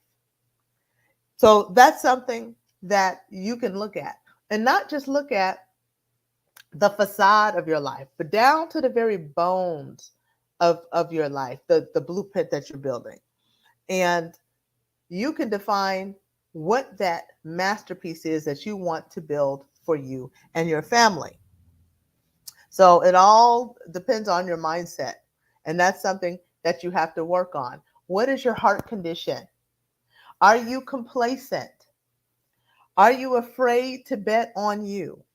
Are you addicted to direct deposit? I love direct deposit. That's what a lot of the things that people desire, offer in terms of a regular paycheck. And it can be so much a false sense of security. Somebody can come in at any moment and shift that. And you have to have a plan for your life. Do you know your purpose for being? And once you know your purpose, the question becomes, what are you willing to sacrifice to live your hopes and your dreams? Because you're going to have to do for 2 or 3 years what most people are never willing to do in their lifetime. I know this is not you. Miles Monroe says that when you press through your fears to live your purpose, you rob the cemetery of your hopes and dreams and every witty idea and invention that went into the ground that people that would not even try. And the thing is, if 1,000 people don't believe in you, you don't need to be included in that number. You need to bet on yourself, and you're worth taking a risk for that. Frederick Douglass said that we may not get everything we fight for, but everything we get is going to be a fight. I had to fight to rise up from the rubble from my broken marriage. People don't go into marriages thinking that they're going to end. That was a breaking point for me that I had to rise from. I had to fight to rise up from the rubble of financial ruin when my business didn't go as planned. I had to fight to rise up from the rubble when in 2019, out of everything else that happened in my life, I got diagnosed with triple negative breast cancer. I'm going to say, I am cancer-free today, and I'm thankful to God for that. But what I want you to derive from what I'm saying is this. Life is a fight for territory. And what you are unwilling to fight for, what you don't want, will automatically take over. There's no neutrality in it. There's no, if I don't do it, if I leave life alone, life will leave me alone. That's not how it works. If you don't do something with life, life will do something with you. But I want to encourage you. Things are going to happen to you, but don't stop. Show up front and center for your life. Don't stop. Commit yourself to the commitment. The chicken was involved, but the pig was committed. You've got to be committed and be willing to live and battle, to go to battle for your hopes and your dreams, because it's going to require courage. When you raise your head up from sticking your head in the sand and you realize that you have veered so far off in your life from where you ever thought that you would be, and you can't even hardly see the shore, it is going to require courage for you to reshift and navigate yourself. And it's going to cost you. If it was going to be easy, I'd be lying to you. It's going to cost you. When I was facing eviction, that was one of the things that was the catalyst for me to change. We all have something that is the catalyst for us to change. For me, that was it. I had no place to go. I was all out of moves. Cavett Roberts said this. He said, life is a grindstone, and whether it grinds you down or polishes you up, it's for you and for you alone to decide. I decided that I would not be grinded down by mediocrity. I would not be grinded down by adverse circumstances that occurred to me, that economy crash, and the things that I didn't have control over. And I decided to change what I could take control over, because the challenge for me and what I realized is I never gave my life any serious intention. I didn't have a life plan. You have to have a plan, even if you're not ready to execute in a moment. You might say, I have so many responsibilities. How am I ever going to do that? Your life is worth giving it some attention and intention. You want to be able to do that. So you might say, Ivanka, how do I even start to do that? The late Jim Rohn said, one of the best places to start to turn your life around is to look at your mental I should list. I should write that book. I should write that business plan for that entity that I have been thinking about over the years. And let me tell you something about business plans. I don't care how many millions of dollars it is. Don't dumb it down. Don't shrink it till it's something that is really not the desire of your heart because you think it's going to be the easier thing to do. Make your business plan and as big as you want it. It's your dream. You don't even have to show it to anybody until you're ready. And then you can reduce, engineer it into a plan. But you want to be able to have it scalable and breathable so that you see what it is that you're trying to do. Think about how it's going to make a difference in the world. Not just your family, not just your community, not just even the United States, but how can you make a difference in the world with what God has put inside of you? And put that thing down on paper and watch God move on your behalf. So let's talk about plans for a couple of minutes. So when you think about plans, you want to take a step back and evaluate the health and direction of your blueprints. Maybe you already had plans and you're executing, and now you're off in the weeds and things are not going the way that you desired. Let's take a look at it. Take a look at where you're going with that.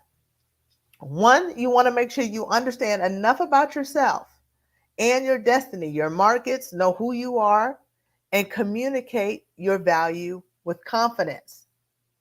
This is where imposter syndrome can creep in on people. And if you don't know what imposter syndrome is, it's that thing that makes you, even though that you are the most qualified person in the world and you've proved it doing it for other people, when it comes to doing it for yourself, you start feeling like a fraud. Like there's always somebody that's more gifted. They're more anointed. They're more savvy. They speak better. They do all these things better than you, and it'll make you shrink back from going in the direction of your hopes and dreams the way that you are meant to go. Because the rooms that you end up in, because of the favor that's on your life, you were called to be there. And you need to be able to communicate what you bring to the table with confidence, because you already are qualified. And when you're not qualified, you want to get your mentorship situation together. If you need to get yourself a coach, I'm a coach, you want to do that. When you invest in coaching, you invest in yourself. It is a form of self-care. It is a form to self-care to invest in yourself so that if you don't know what it is that you need to do, you get with someone who is going in the direction that you desire to go to help you get there. Someone that knows more than you, or not even necessarily knows more than you, can see your life from an aerial view and give you and help you with strategy, because all the answers are inside of you already. You may need someone to ask the right questions to help and bring that out. And it's okay to invest to do that. Stop saying what you can't afford or what you can't have money for. You have all the resources that you need, and there's always a way and a plan. So when you're looking at your plans, you also want to see, have you veered off track from the plans that you established when you first began? Sometimes we have great plans, but in our day-to-day, we get off of the plan. We get off track. We don't even pay attention to our benchmarks and where we're supposed to go. You want to take a step back and make sure that you're tracking with your dates that you've given yourself, your goals, and your milestones. Don't just continue to move day in and day out, because you could be leaving a lot of money on the table, or you can do like I talked about. You could be veering in a direction that is not, and that's not favorable to where you desire to go. Also, do you have any plans at all? You'll be surprised at who is in business and they haven't even given a thought to the definitive direction that they want to go. And they mean well, and they have a lot of zeal, but zeal is not enough. You can completely miss the mark if you don't have a plan. So you have to be able to mitigate your risk, mitigate your business risk. This is where a lot of fear comes from. It's not understanding risk. And one of the things that I teach my clients and I talk to my clients about is that there's a lot of knowledge in risk. I believe in, be scared and do it anyway. Well, that's okay. But let's look at why you're scared, because I'm going to tell you there are some reasons that you're concerned that really can be answered with strategy and require strategy. You're fearful for a good reason, but you want to change that fear into a challenge that's solvable.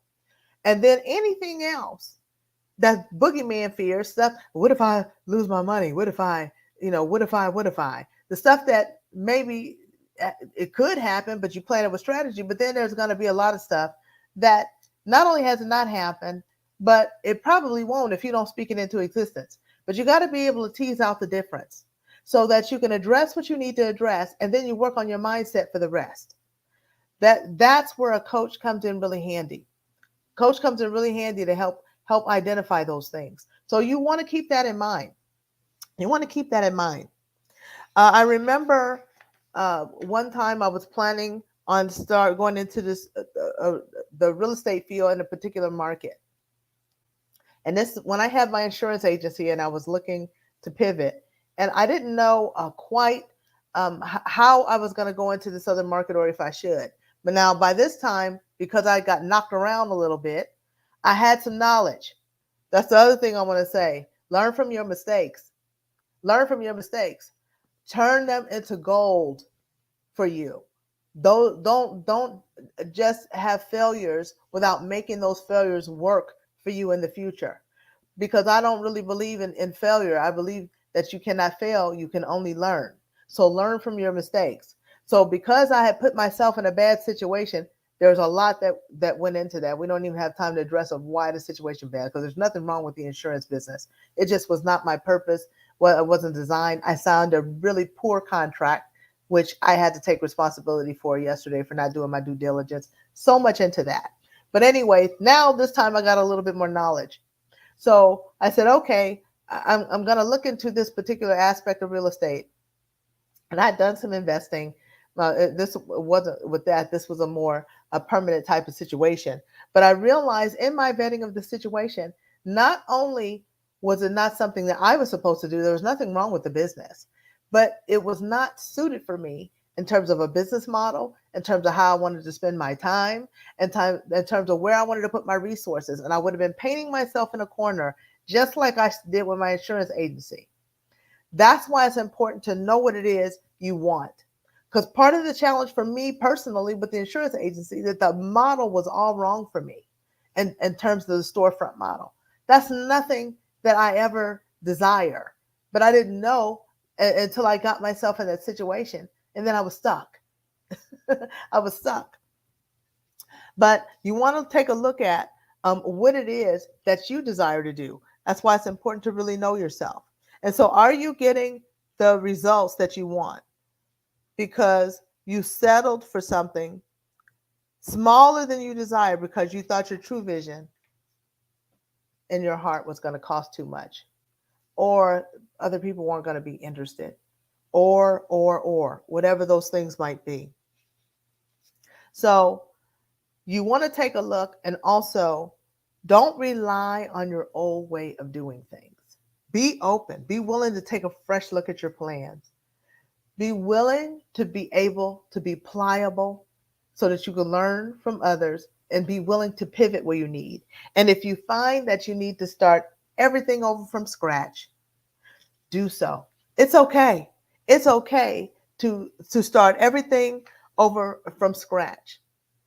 Don't rely on the way you've always done things. If it's not working anymore, it's fine. If you get to a point where it's time to let it all go, then you need to let it all go and take advantage of new opportunities. When the pandemic hit, the pandemic was an opportunity for people who decided that the pandemic was an opportunity. There were many people who were just waiting for things to go back to normal. There was never any normal coming. But for people who had vision, people who are willing to pivot, people who are willing to take fresh look at plans, look at other opportunities, they are doing very well. They did well during the pandemic, and they continue to do well today. The final thing I want to say about plans is don't allow your emotions to confuse your faith. Just because it doesn't look like your efforts are working does not mean they're not working. The day you plant the seed is not the day you eat the fruit. Sometimes we want to throw in a towel so soon because we don't see anything. Now, I do believe in changing and having a timing where you move when the glory cloud moves, but that's not what I'm talking about. I'm talking about you're developing your plans, you're executing according to your schedule, and you might be in some places where there are some hard spaces and you haven't seen the evidence yet. Don't give up too soon. Many people give up too soon. Also, before you start anything, you want to have an exit plan. You want to have, before you even start something, and if you started and you don't have an exit plan, you can still do an exit plan. Everybody needs to do this, but it's helpful before you're starting an entity.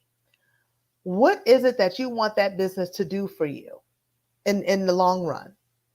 I have someone that I know that is on his 10th business because he knows himself. He has one core business that is his passion that he does all the time. He has a flight school. But he has all these other businesses that he buys, he evaluates, he buys, he builds them to a certain level of profitability, and then he sells. He knows going in, that's what he wants. He gets bored. The only thing that keeps his attention is his flight school. That is his steady Eddie business. And then he invests in the rest, and he flips that way. And he has a timeline in which this is to occur based upon the business that he's entering and the current state that it's in and the management that is involved.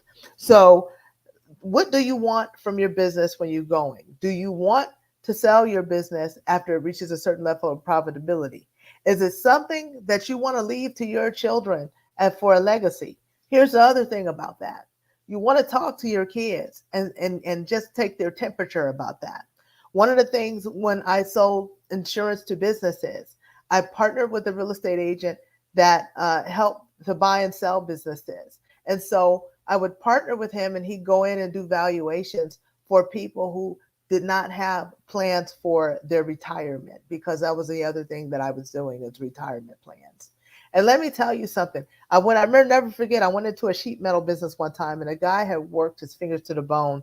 He had no idea when he was retiring. He had 2 adult sons that worked with him that had their own families. And when I was talking to him about retirement, he said to me, I'm going to leave my business to my sons, and I don't know when I'm going to be able to stop working, but I want to be able to leave it to them. And the sons were standing behind him where he couldn't see, and they're like this. When I talked to them separate, I said, let me see what's going on here. They said, when our dad passes away, we're going to sell this business. We have no interest in grinding the way he did. We appreciate everything he did, but this business has almost killed them on a couple of occasions. And we don't want that life for ourselves. We want to have a balance for our families. This man had no idea, or he wasn't listening. So you want to take a temperature with your family. Who's going to be interested? So that you can not only, if you want your business to survive past you, you either can leave it to your kids, or you begin to implement a plan where somebody else is going to come in and manage or buy the business, so that the legacy of that business can continue according to plan. And you come up with a way to extrapolate your own retirement or the investment for your kids in another manner. But you need to know that. So you need to know what your business is going to do for you. But I'm getting close to the time of closing. But I want to say this to you. And I want to invite you to write this down. The first thing I want to say to you is that you're enough. The skin that you're in, you don't need to do another thing. You don't need to gain weight. You don't need to lose weight. You don't need to get divorced before you live your dream. You don't need to get married. You don't even need to wait till your kids graduate college. You don't need to wait until you retire from your job before you live your dream. Give your life some attention today. You have everything you need to make that happen in terms of coming up with the plans that are going to be necessary to fulfill your hopes and dreams. And you need to be able to pivot. You have to be unstoppable when you do this. Don't allow people, places, or things to stand in the way of you doing what it is that you believe you're called to do to fulfill destiny. You can't. You have to be around the people that are going to be of like mind and of like vision. Not necessarily your business, but at least going in a direction where they're trying to achieve their hopes and dreams as well, so that you can be an encouragement to one another. And also, own who you are. Own your mistakes, failures, everything that is in place for this, because you have everything that you need, and own those mistakes. That's gold to you. Extrapolate that so that you can rise to the higher heights that you need to raise to in order to make your dreams come true. Again, my name is Dr. Yvanka Farabee with Live Shackle Free. And I want to invite you to fulfill purpose and destiny in your life. Dr. Farabee, you have dropped some huge, not gems, not nuggets, but you've dropped some boulders today.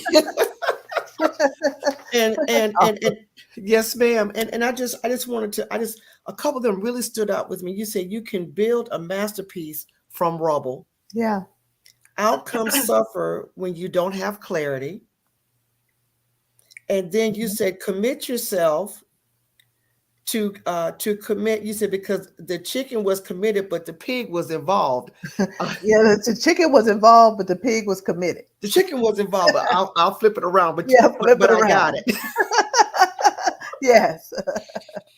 Thank you so much. We're gonna have to have you back. You were just awesome, and thank you so much. And as you know, genius is coming, and we'll see you on the other side. Yes, and I also would like to say, if anybody wants to contact me, please go to my website. It's www.liveshacklefree.com.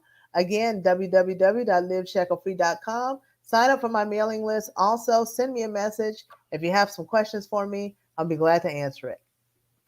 Thank you so much. Thank you so much, Dr. Farabee. And once again, genius is coming. And I'll see you on the other side. Thank you so much. Now, our next guest speaker is Prince Adose Adhan, a visionary strategist.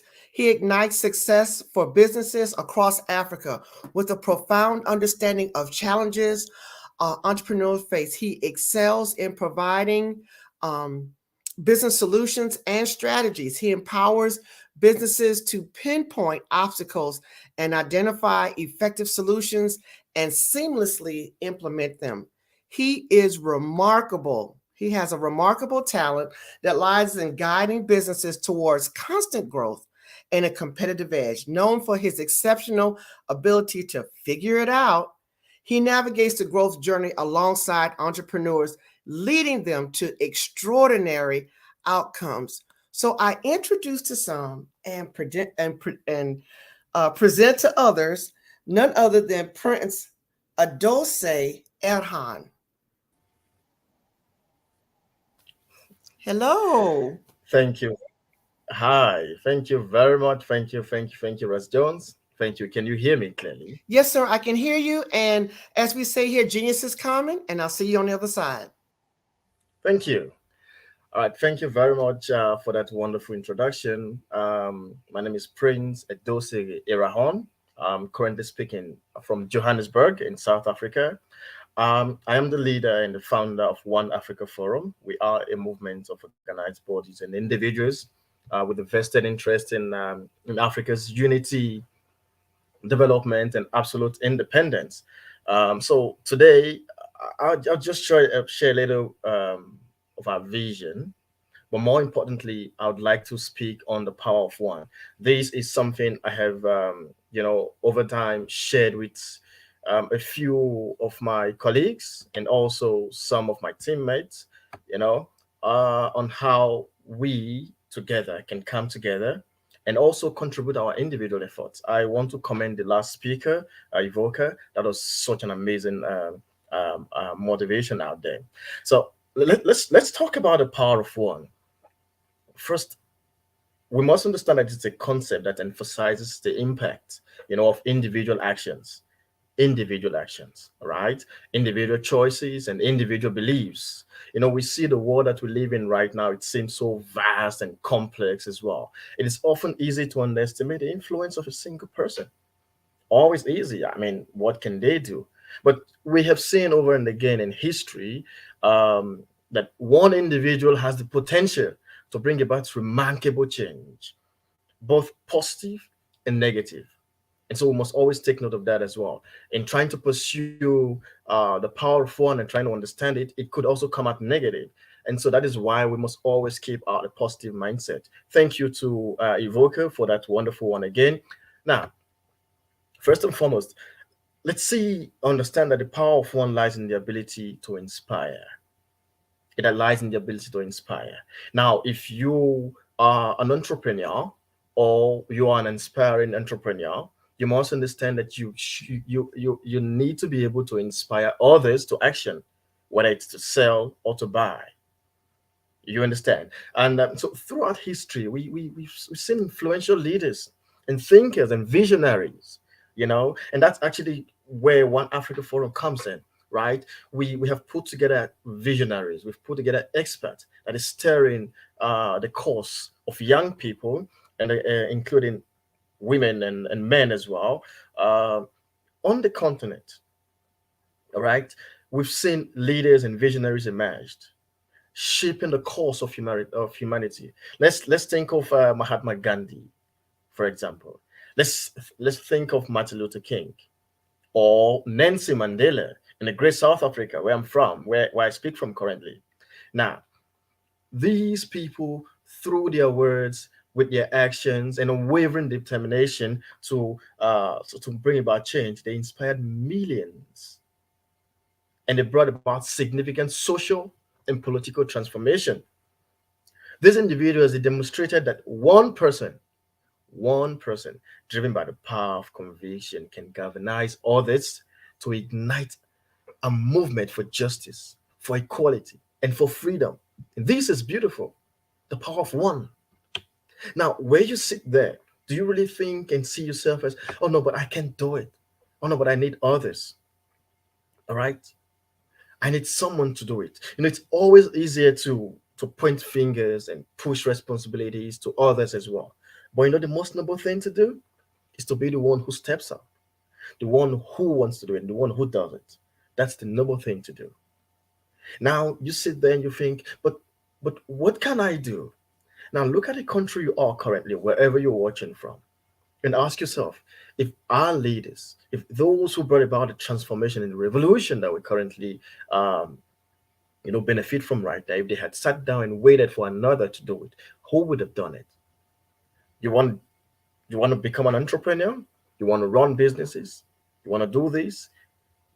Do you really want to sit and wait for others to do it? Or you want to be the one who actually is inspiring this change? And that's what we do. As One African Forum, we have been able to encourage a lot of people. We've been able to be that one person as an individual, one person as an individual. That's how it goes. And then we're talking about thousands and millions of young people on the continent. And of course, spreading across the continent now, and now even beyond the continent.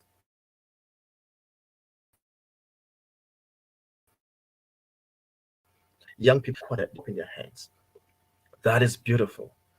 Now, the power of fun is also evident in our everyday act of kindness. Yes, it's not just in business as well, it's in your act of kindness. Very simple gestures like lending a hand, a helping hand to someone in need. You look around you right now. You want to really inspire change, you want to really bring about change, you want to really bring about transformation. Look around you. Who is in need right now? And what can I do to help them? It doesn't cost much to help. It could also just be, giving them a listening ear. Let him talk. Or you can stand up against injustice. That's very important as well. You can ignite that change.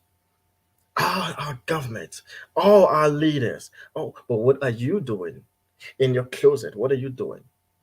Do you really stand up to your virtues? What you say out there, is it what you actually are doing in there? All right. It's very easy to blame our leaders and the government and everyone but us for failing. But if you're given the very same opportunity, will you be able to live up to expectation? That's important. Lend a listening ear to a friend. These are profound ways and they can impact on individuals and even communities as well. These small acts, very tiny, very little act, listening to people, speaking up against injustice, they can create a ripple effect, spread productivity, and inspire others as well to follow suit. So, yes, we're going back there again. What you do can really inspire others to continue where you have stopped or to also run the race with you. It's important. So, if you think about it and you don't act on it, someone else might think about it tomorrow and also not act on it. And then it becomes a generation of failure and it keeps going. You act on it. And that is why it's very important for you to, to occupy your mind with positive thoughts, with positive things as well. It's very important. That way, you are able to inspire positive change. What kind of books are you reading? What kind of movies are you seeing? What kind of company are you keeping? How does your business idea change the world? How does it change your immediate environment? These are important. How do you try to connect and bridge the gap between your generation, the generation before, and ensuring that you keep a steady ladder for the generations coming? How do you do this? It's important. So this simple act of kindness can spread positivity.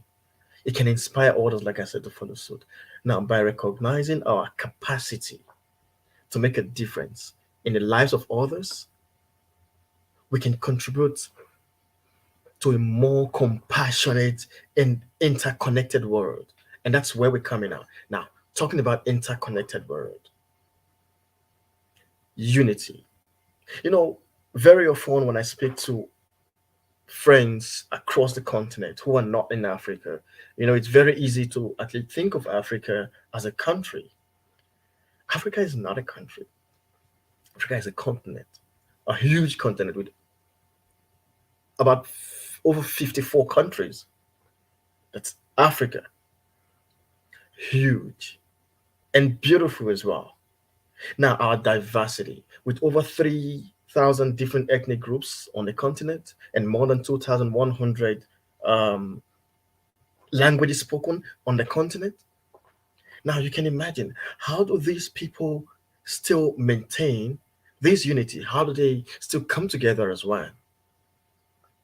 That's the beauty of it. That's what helps us. Our diversity is where our strength lies. And so when we try to do what we do as an organization, and we try to reach out to people as as an organization, these are some of the things that we are looking at. What are we basically as One Africa Forum? We are reformers, we are change agents, we are lobbyists, we are activists, we are policymakers, we are diplomats, and we're influencers. That is what we do. And we have our values.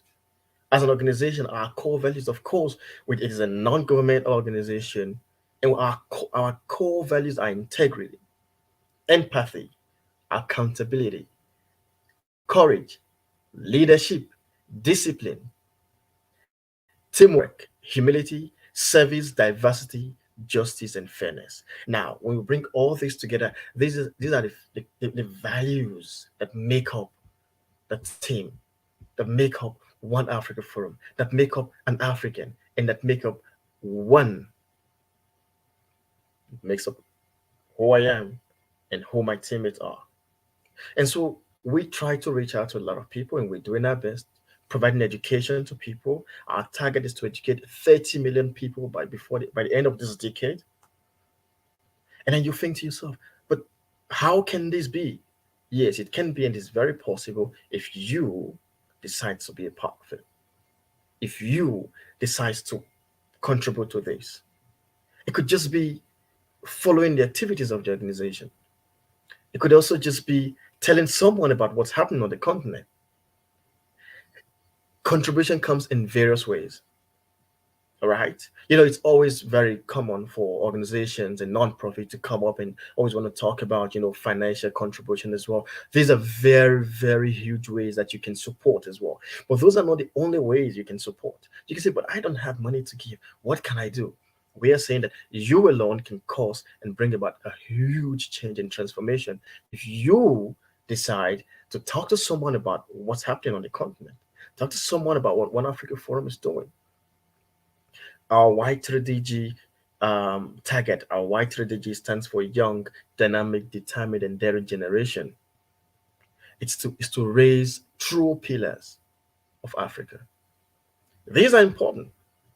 So, what are you doing in your own little con? Wherever you are in the world, what are you doing? Now, the power of one also extends to personal growth and self-realization. And this is something we have inculcated in the lives in many of the young people, to understand that they are who they are because I am who I am, and she is who she is, he is who he is, right? It's a common concept in Africa. I mean, the Zulu tribes in South Africa actually put it more, they call it the powerful Ubuntu. It's I am because you are. Now, each of us possess unique talents. What are you doing with your talent? Have you been able to discover your talent? If no, do you have a mentor? Do you have a guide? We all have skills. What are you doing with your skills?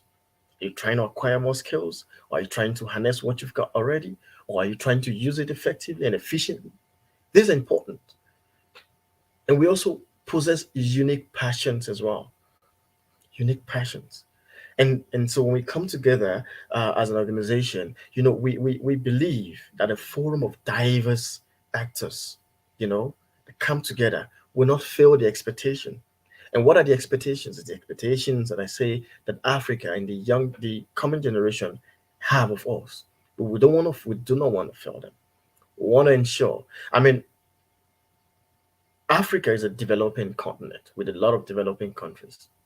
But how long will it remain? How long will it be? The business that you're trying to start and run anywhere in the world, how is it going to change lives? I know many economics. I mean, I remember in school they would always tell us, I mean, then that the primary purpose of starting a business or running a business of an entrepreneur is to make profit. Yeah, but at whose expense? In making that profit, who is losing? In making that profit, is it a win-win? I have said it and I say it again. Africa is fertile, the soil is good, the people are ready, development is waiting, And we are waiting for you, we're waiting for anyone to come in and develop. But this has to come in in a collaborative manner, and it has to be a win-win both for the continent and for you as a business as well. Now, by pursuing our individual dreams and ambitions, we we not only find fulfillment, you know, but also we also inspire those around us. We also inspire those around us. It is through the pursuit of personal excellence that we can positively influence our families, our communities, the society, the country, and of course the continent. And then going forward, we can eventually influence the world. Remember the names I mentioned earlier? Had Nelson Mandela sat down and said, oh, well, someone else would do it, who would have? Martin Luther King Jr., Mahatma Gandhi? And look at the great men in your country and in your area, wherever you're listening from. Had they sat down and waited for someone else, how long would it have taken for the change to be? Yeah. Now, but we must also understand that it is important. It is very, very important to remember that the power of one is not limited to positive change. I said that earlier in my introduction. History replete with examples of individuals who have, used their influence for destructive purpose. That's not what you want to be. That's not who you want to be. We've seen dictators and extremists and tyrants. They've shown us that the power of one can also be harnessed for negative ends. But that's not who you want to be. What are you filling your mind with? What are you reading? I ask again. What are you watching? What's your company? Where do you go all the time? What do you fill your mind with? And so we're saying, let's have this interaction together. And as an organization, One Africa Forum, we invest more in reorientation, and education as well. Very important. We have our core strategies in to achieving our goals. We understand our purpose as well. Yeah. Oh, but now these people are actually for Africa only. For Africa only. Now, the truth is, when Africa gets it right, the rest of the world is already halfway through. What are our purpose as an organization? Our purpose is to work towards and achieve a united Africa, the power of one. All right. Now, by united Africa, we are not saying that we want to make Africa as a continent a country, as many have actually misinterpreted. No, it's not. It's highly impossible for Africa to become a country. Africa is too vast for that. We're beautiful as a continent. Our second objective is to strengthen and sustain Africa's unity. And we want to abolish all forms of modern colonization within the territory. And remember, like I said, coming, we're happy it's got to be a win-win.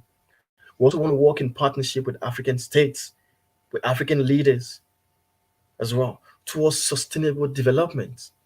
We want to we help with policies, we help with ideas, we bring about solutions. What are the major problems facing us, right? The informal settlement. I mean, the dilapidated facilities, the lack of infrastructure.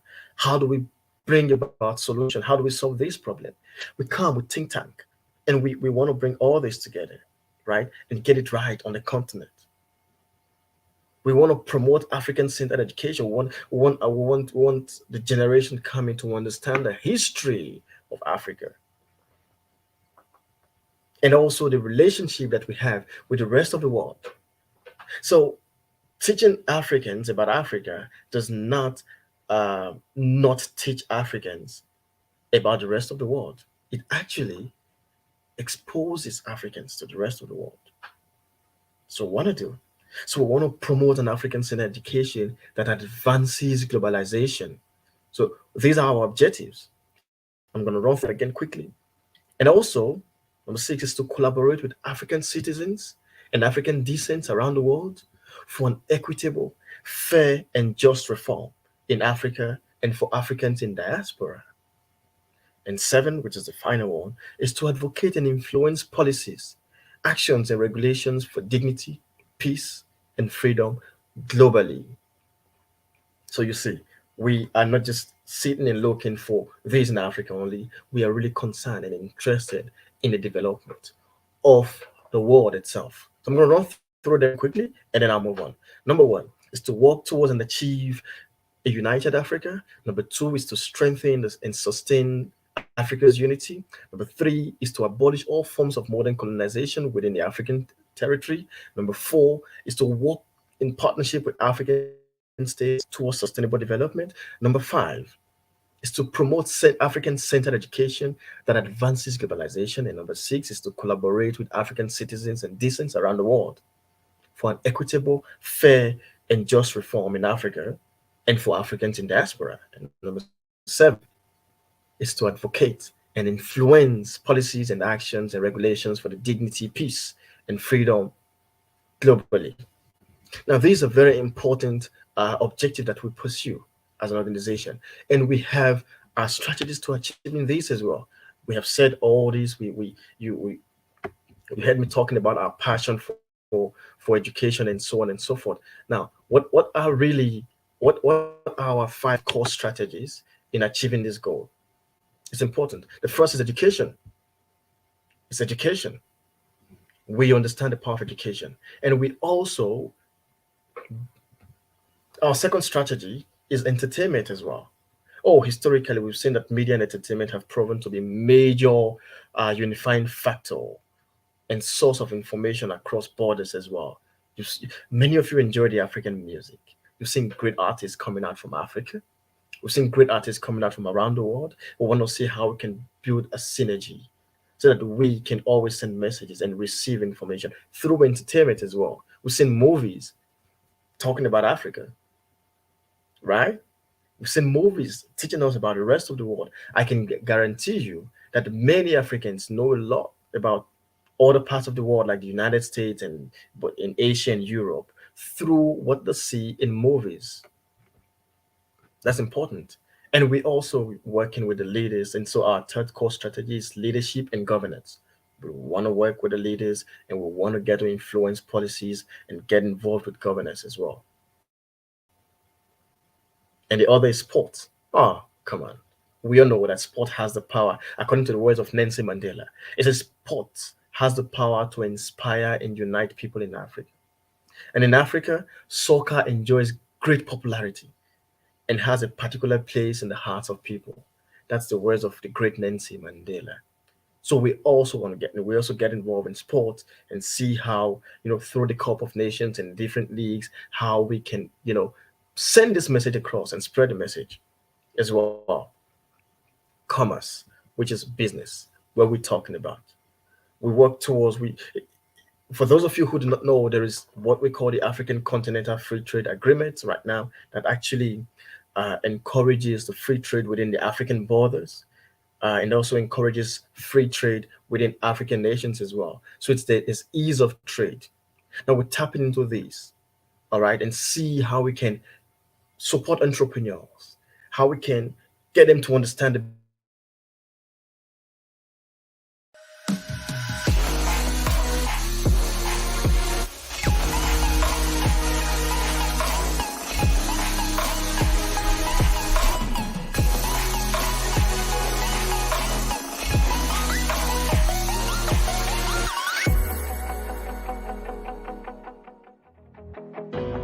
I am Black business. From the moment I wake until the time I sleep, I am Black business. I am Black business. Are you Black business? I am Black business. Do you support Black businesses? I support Black business because I am Black business. Black Business Expo, one of the largest business showcases in the history of Black business in the world.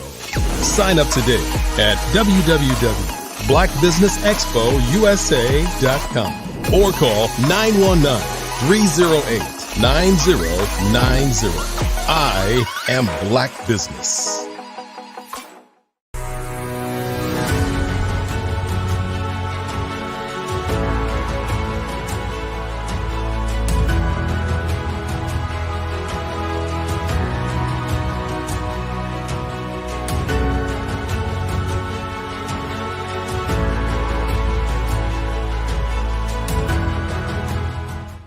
The Black Business Expo's mission is to raise funds for high school seniors going to college or K-12 entrepreneurs.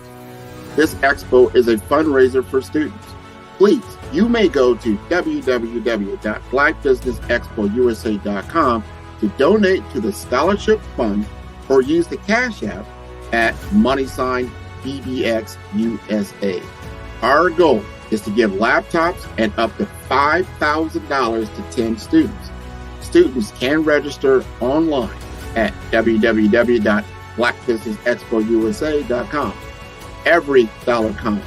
Please donate to the Black Business Expo USA Scholarship Fund.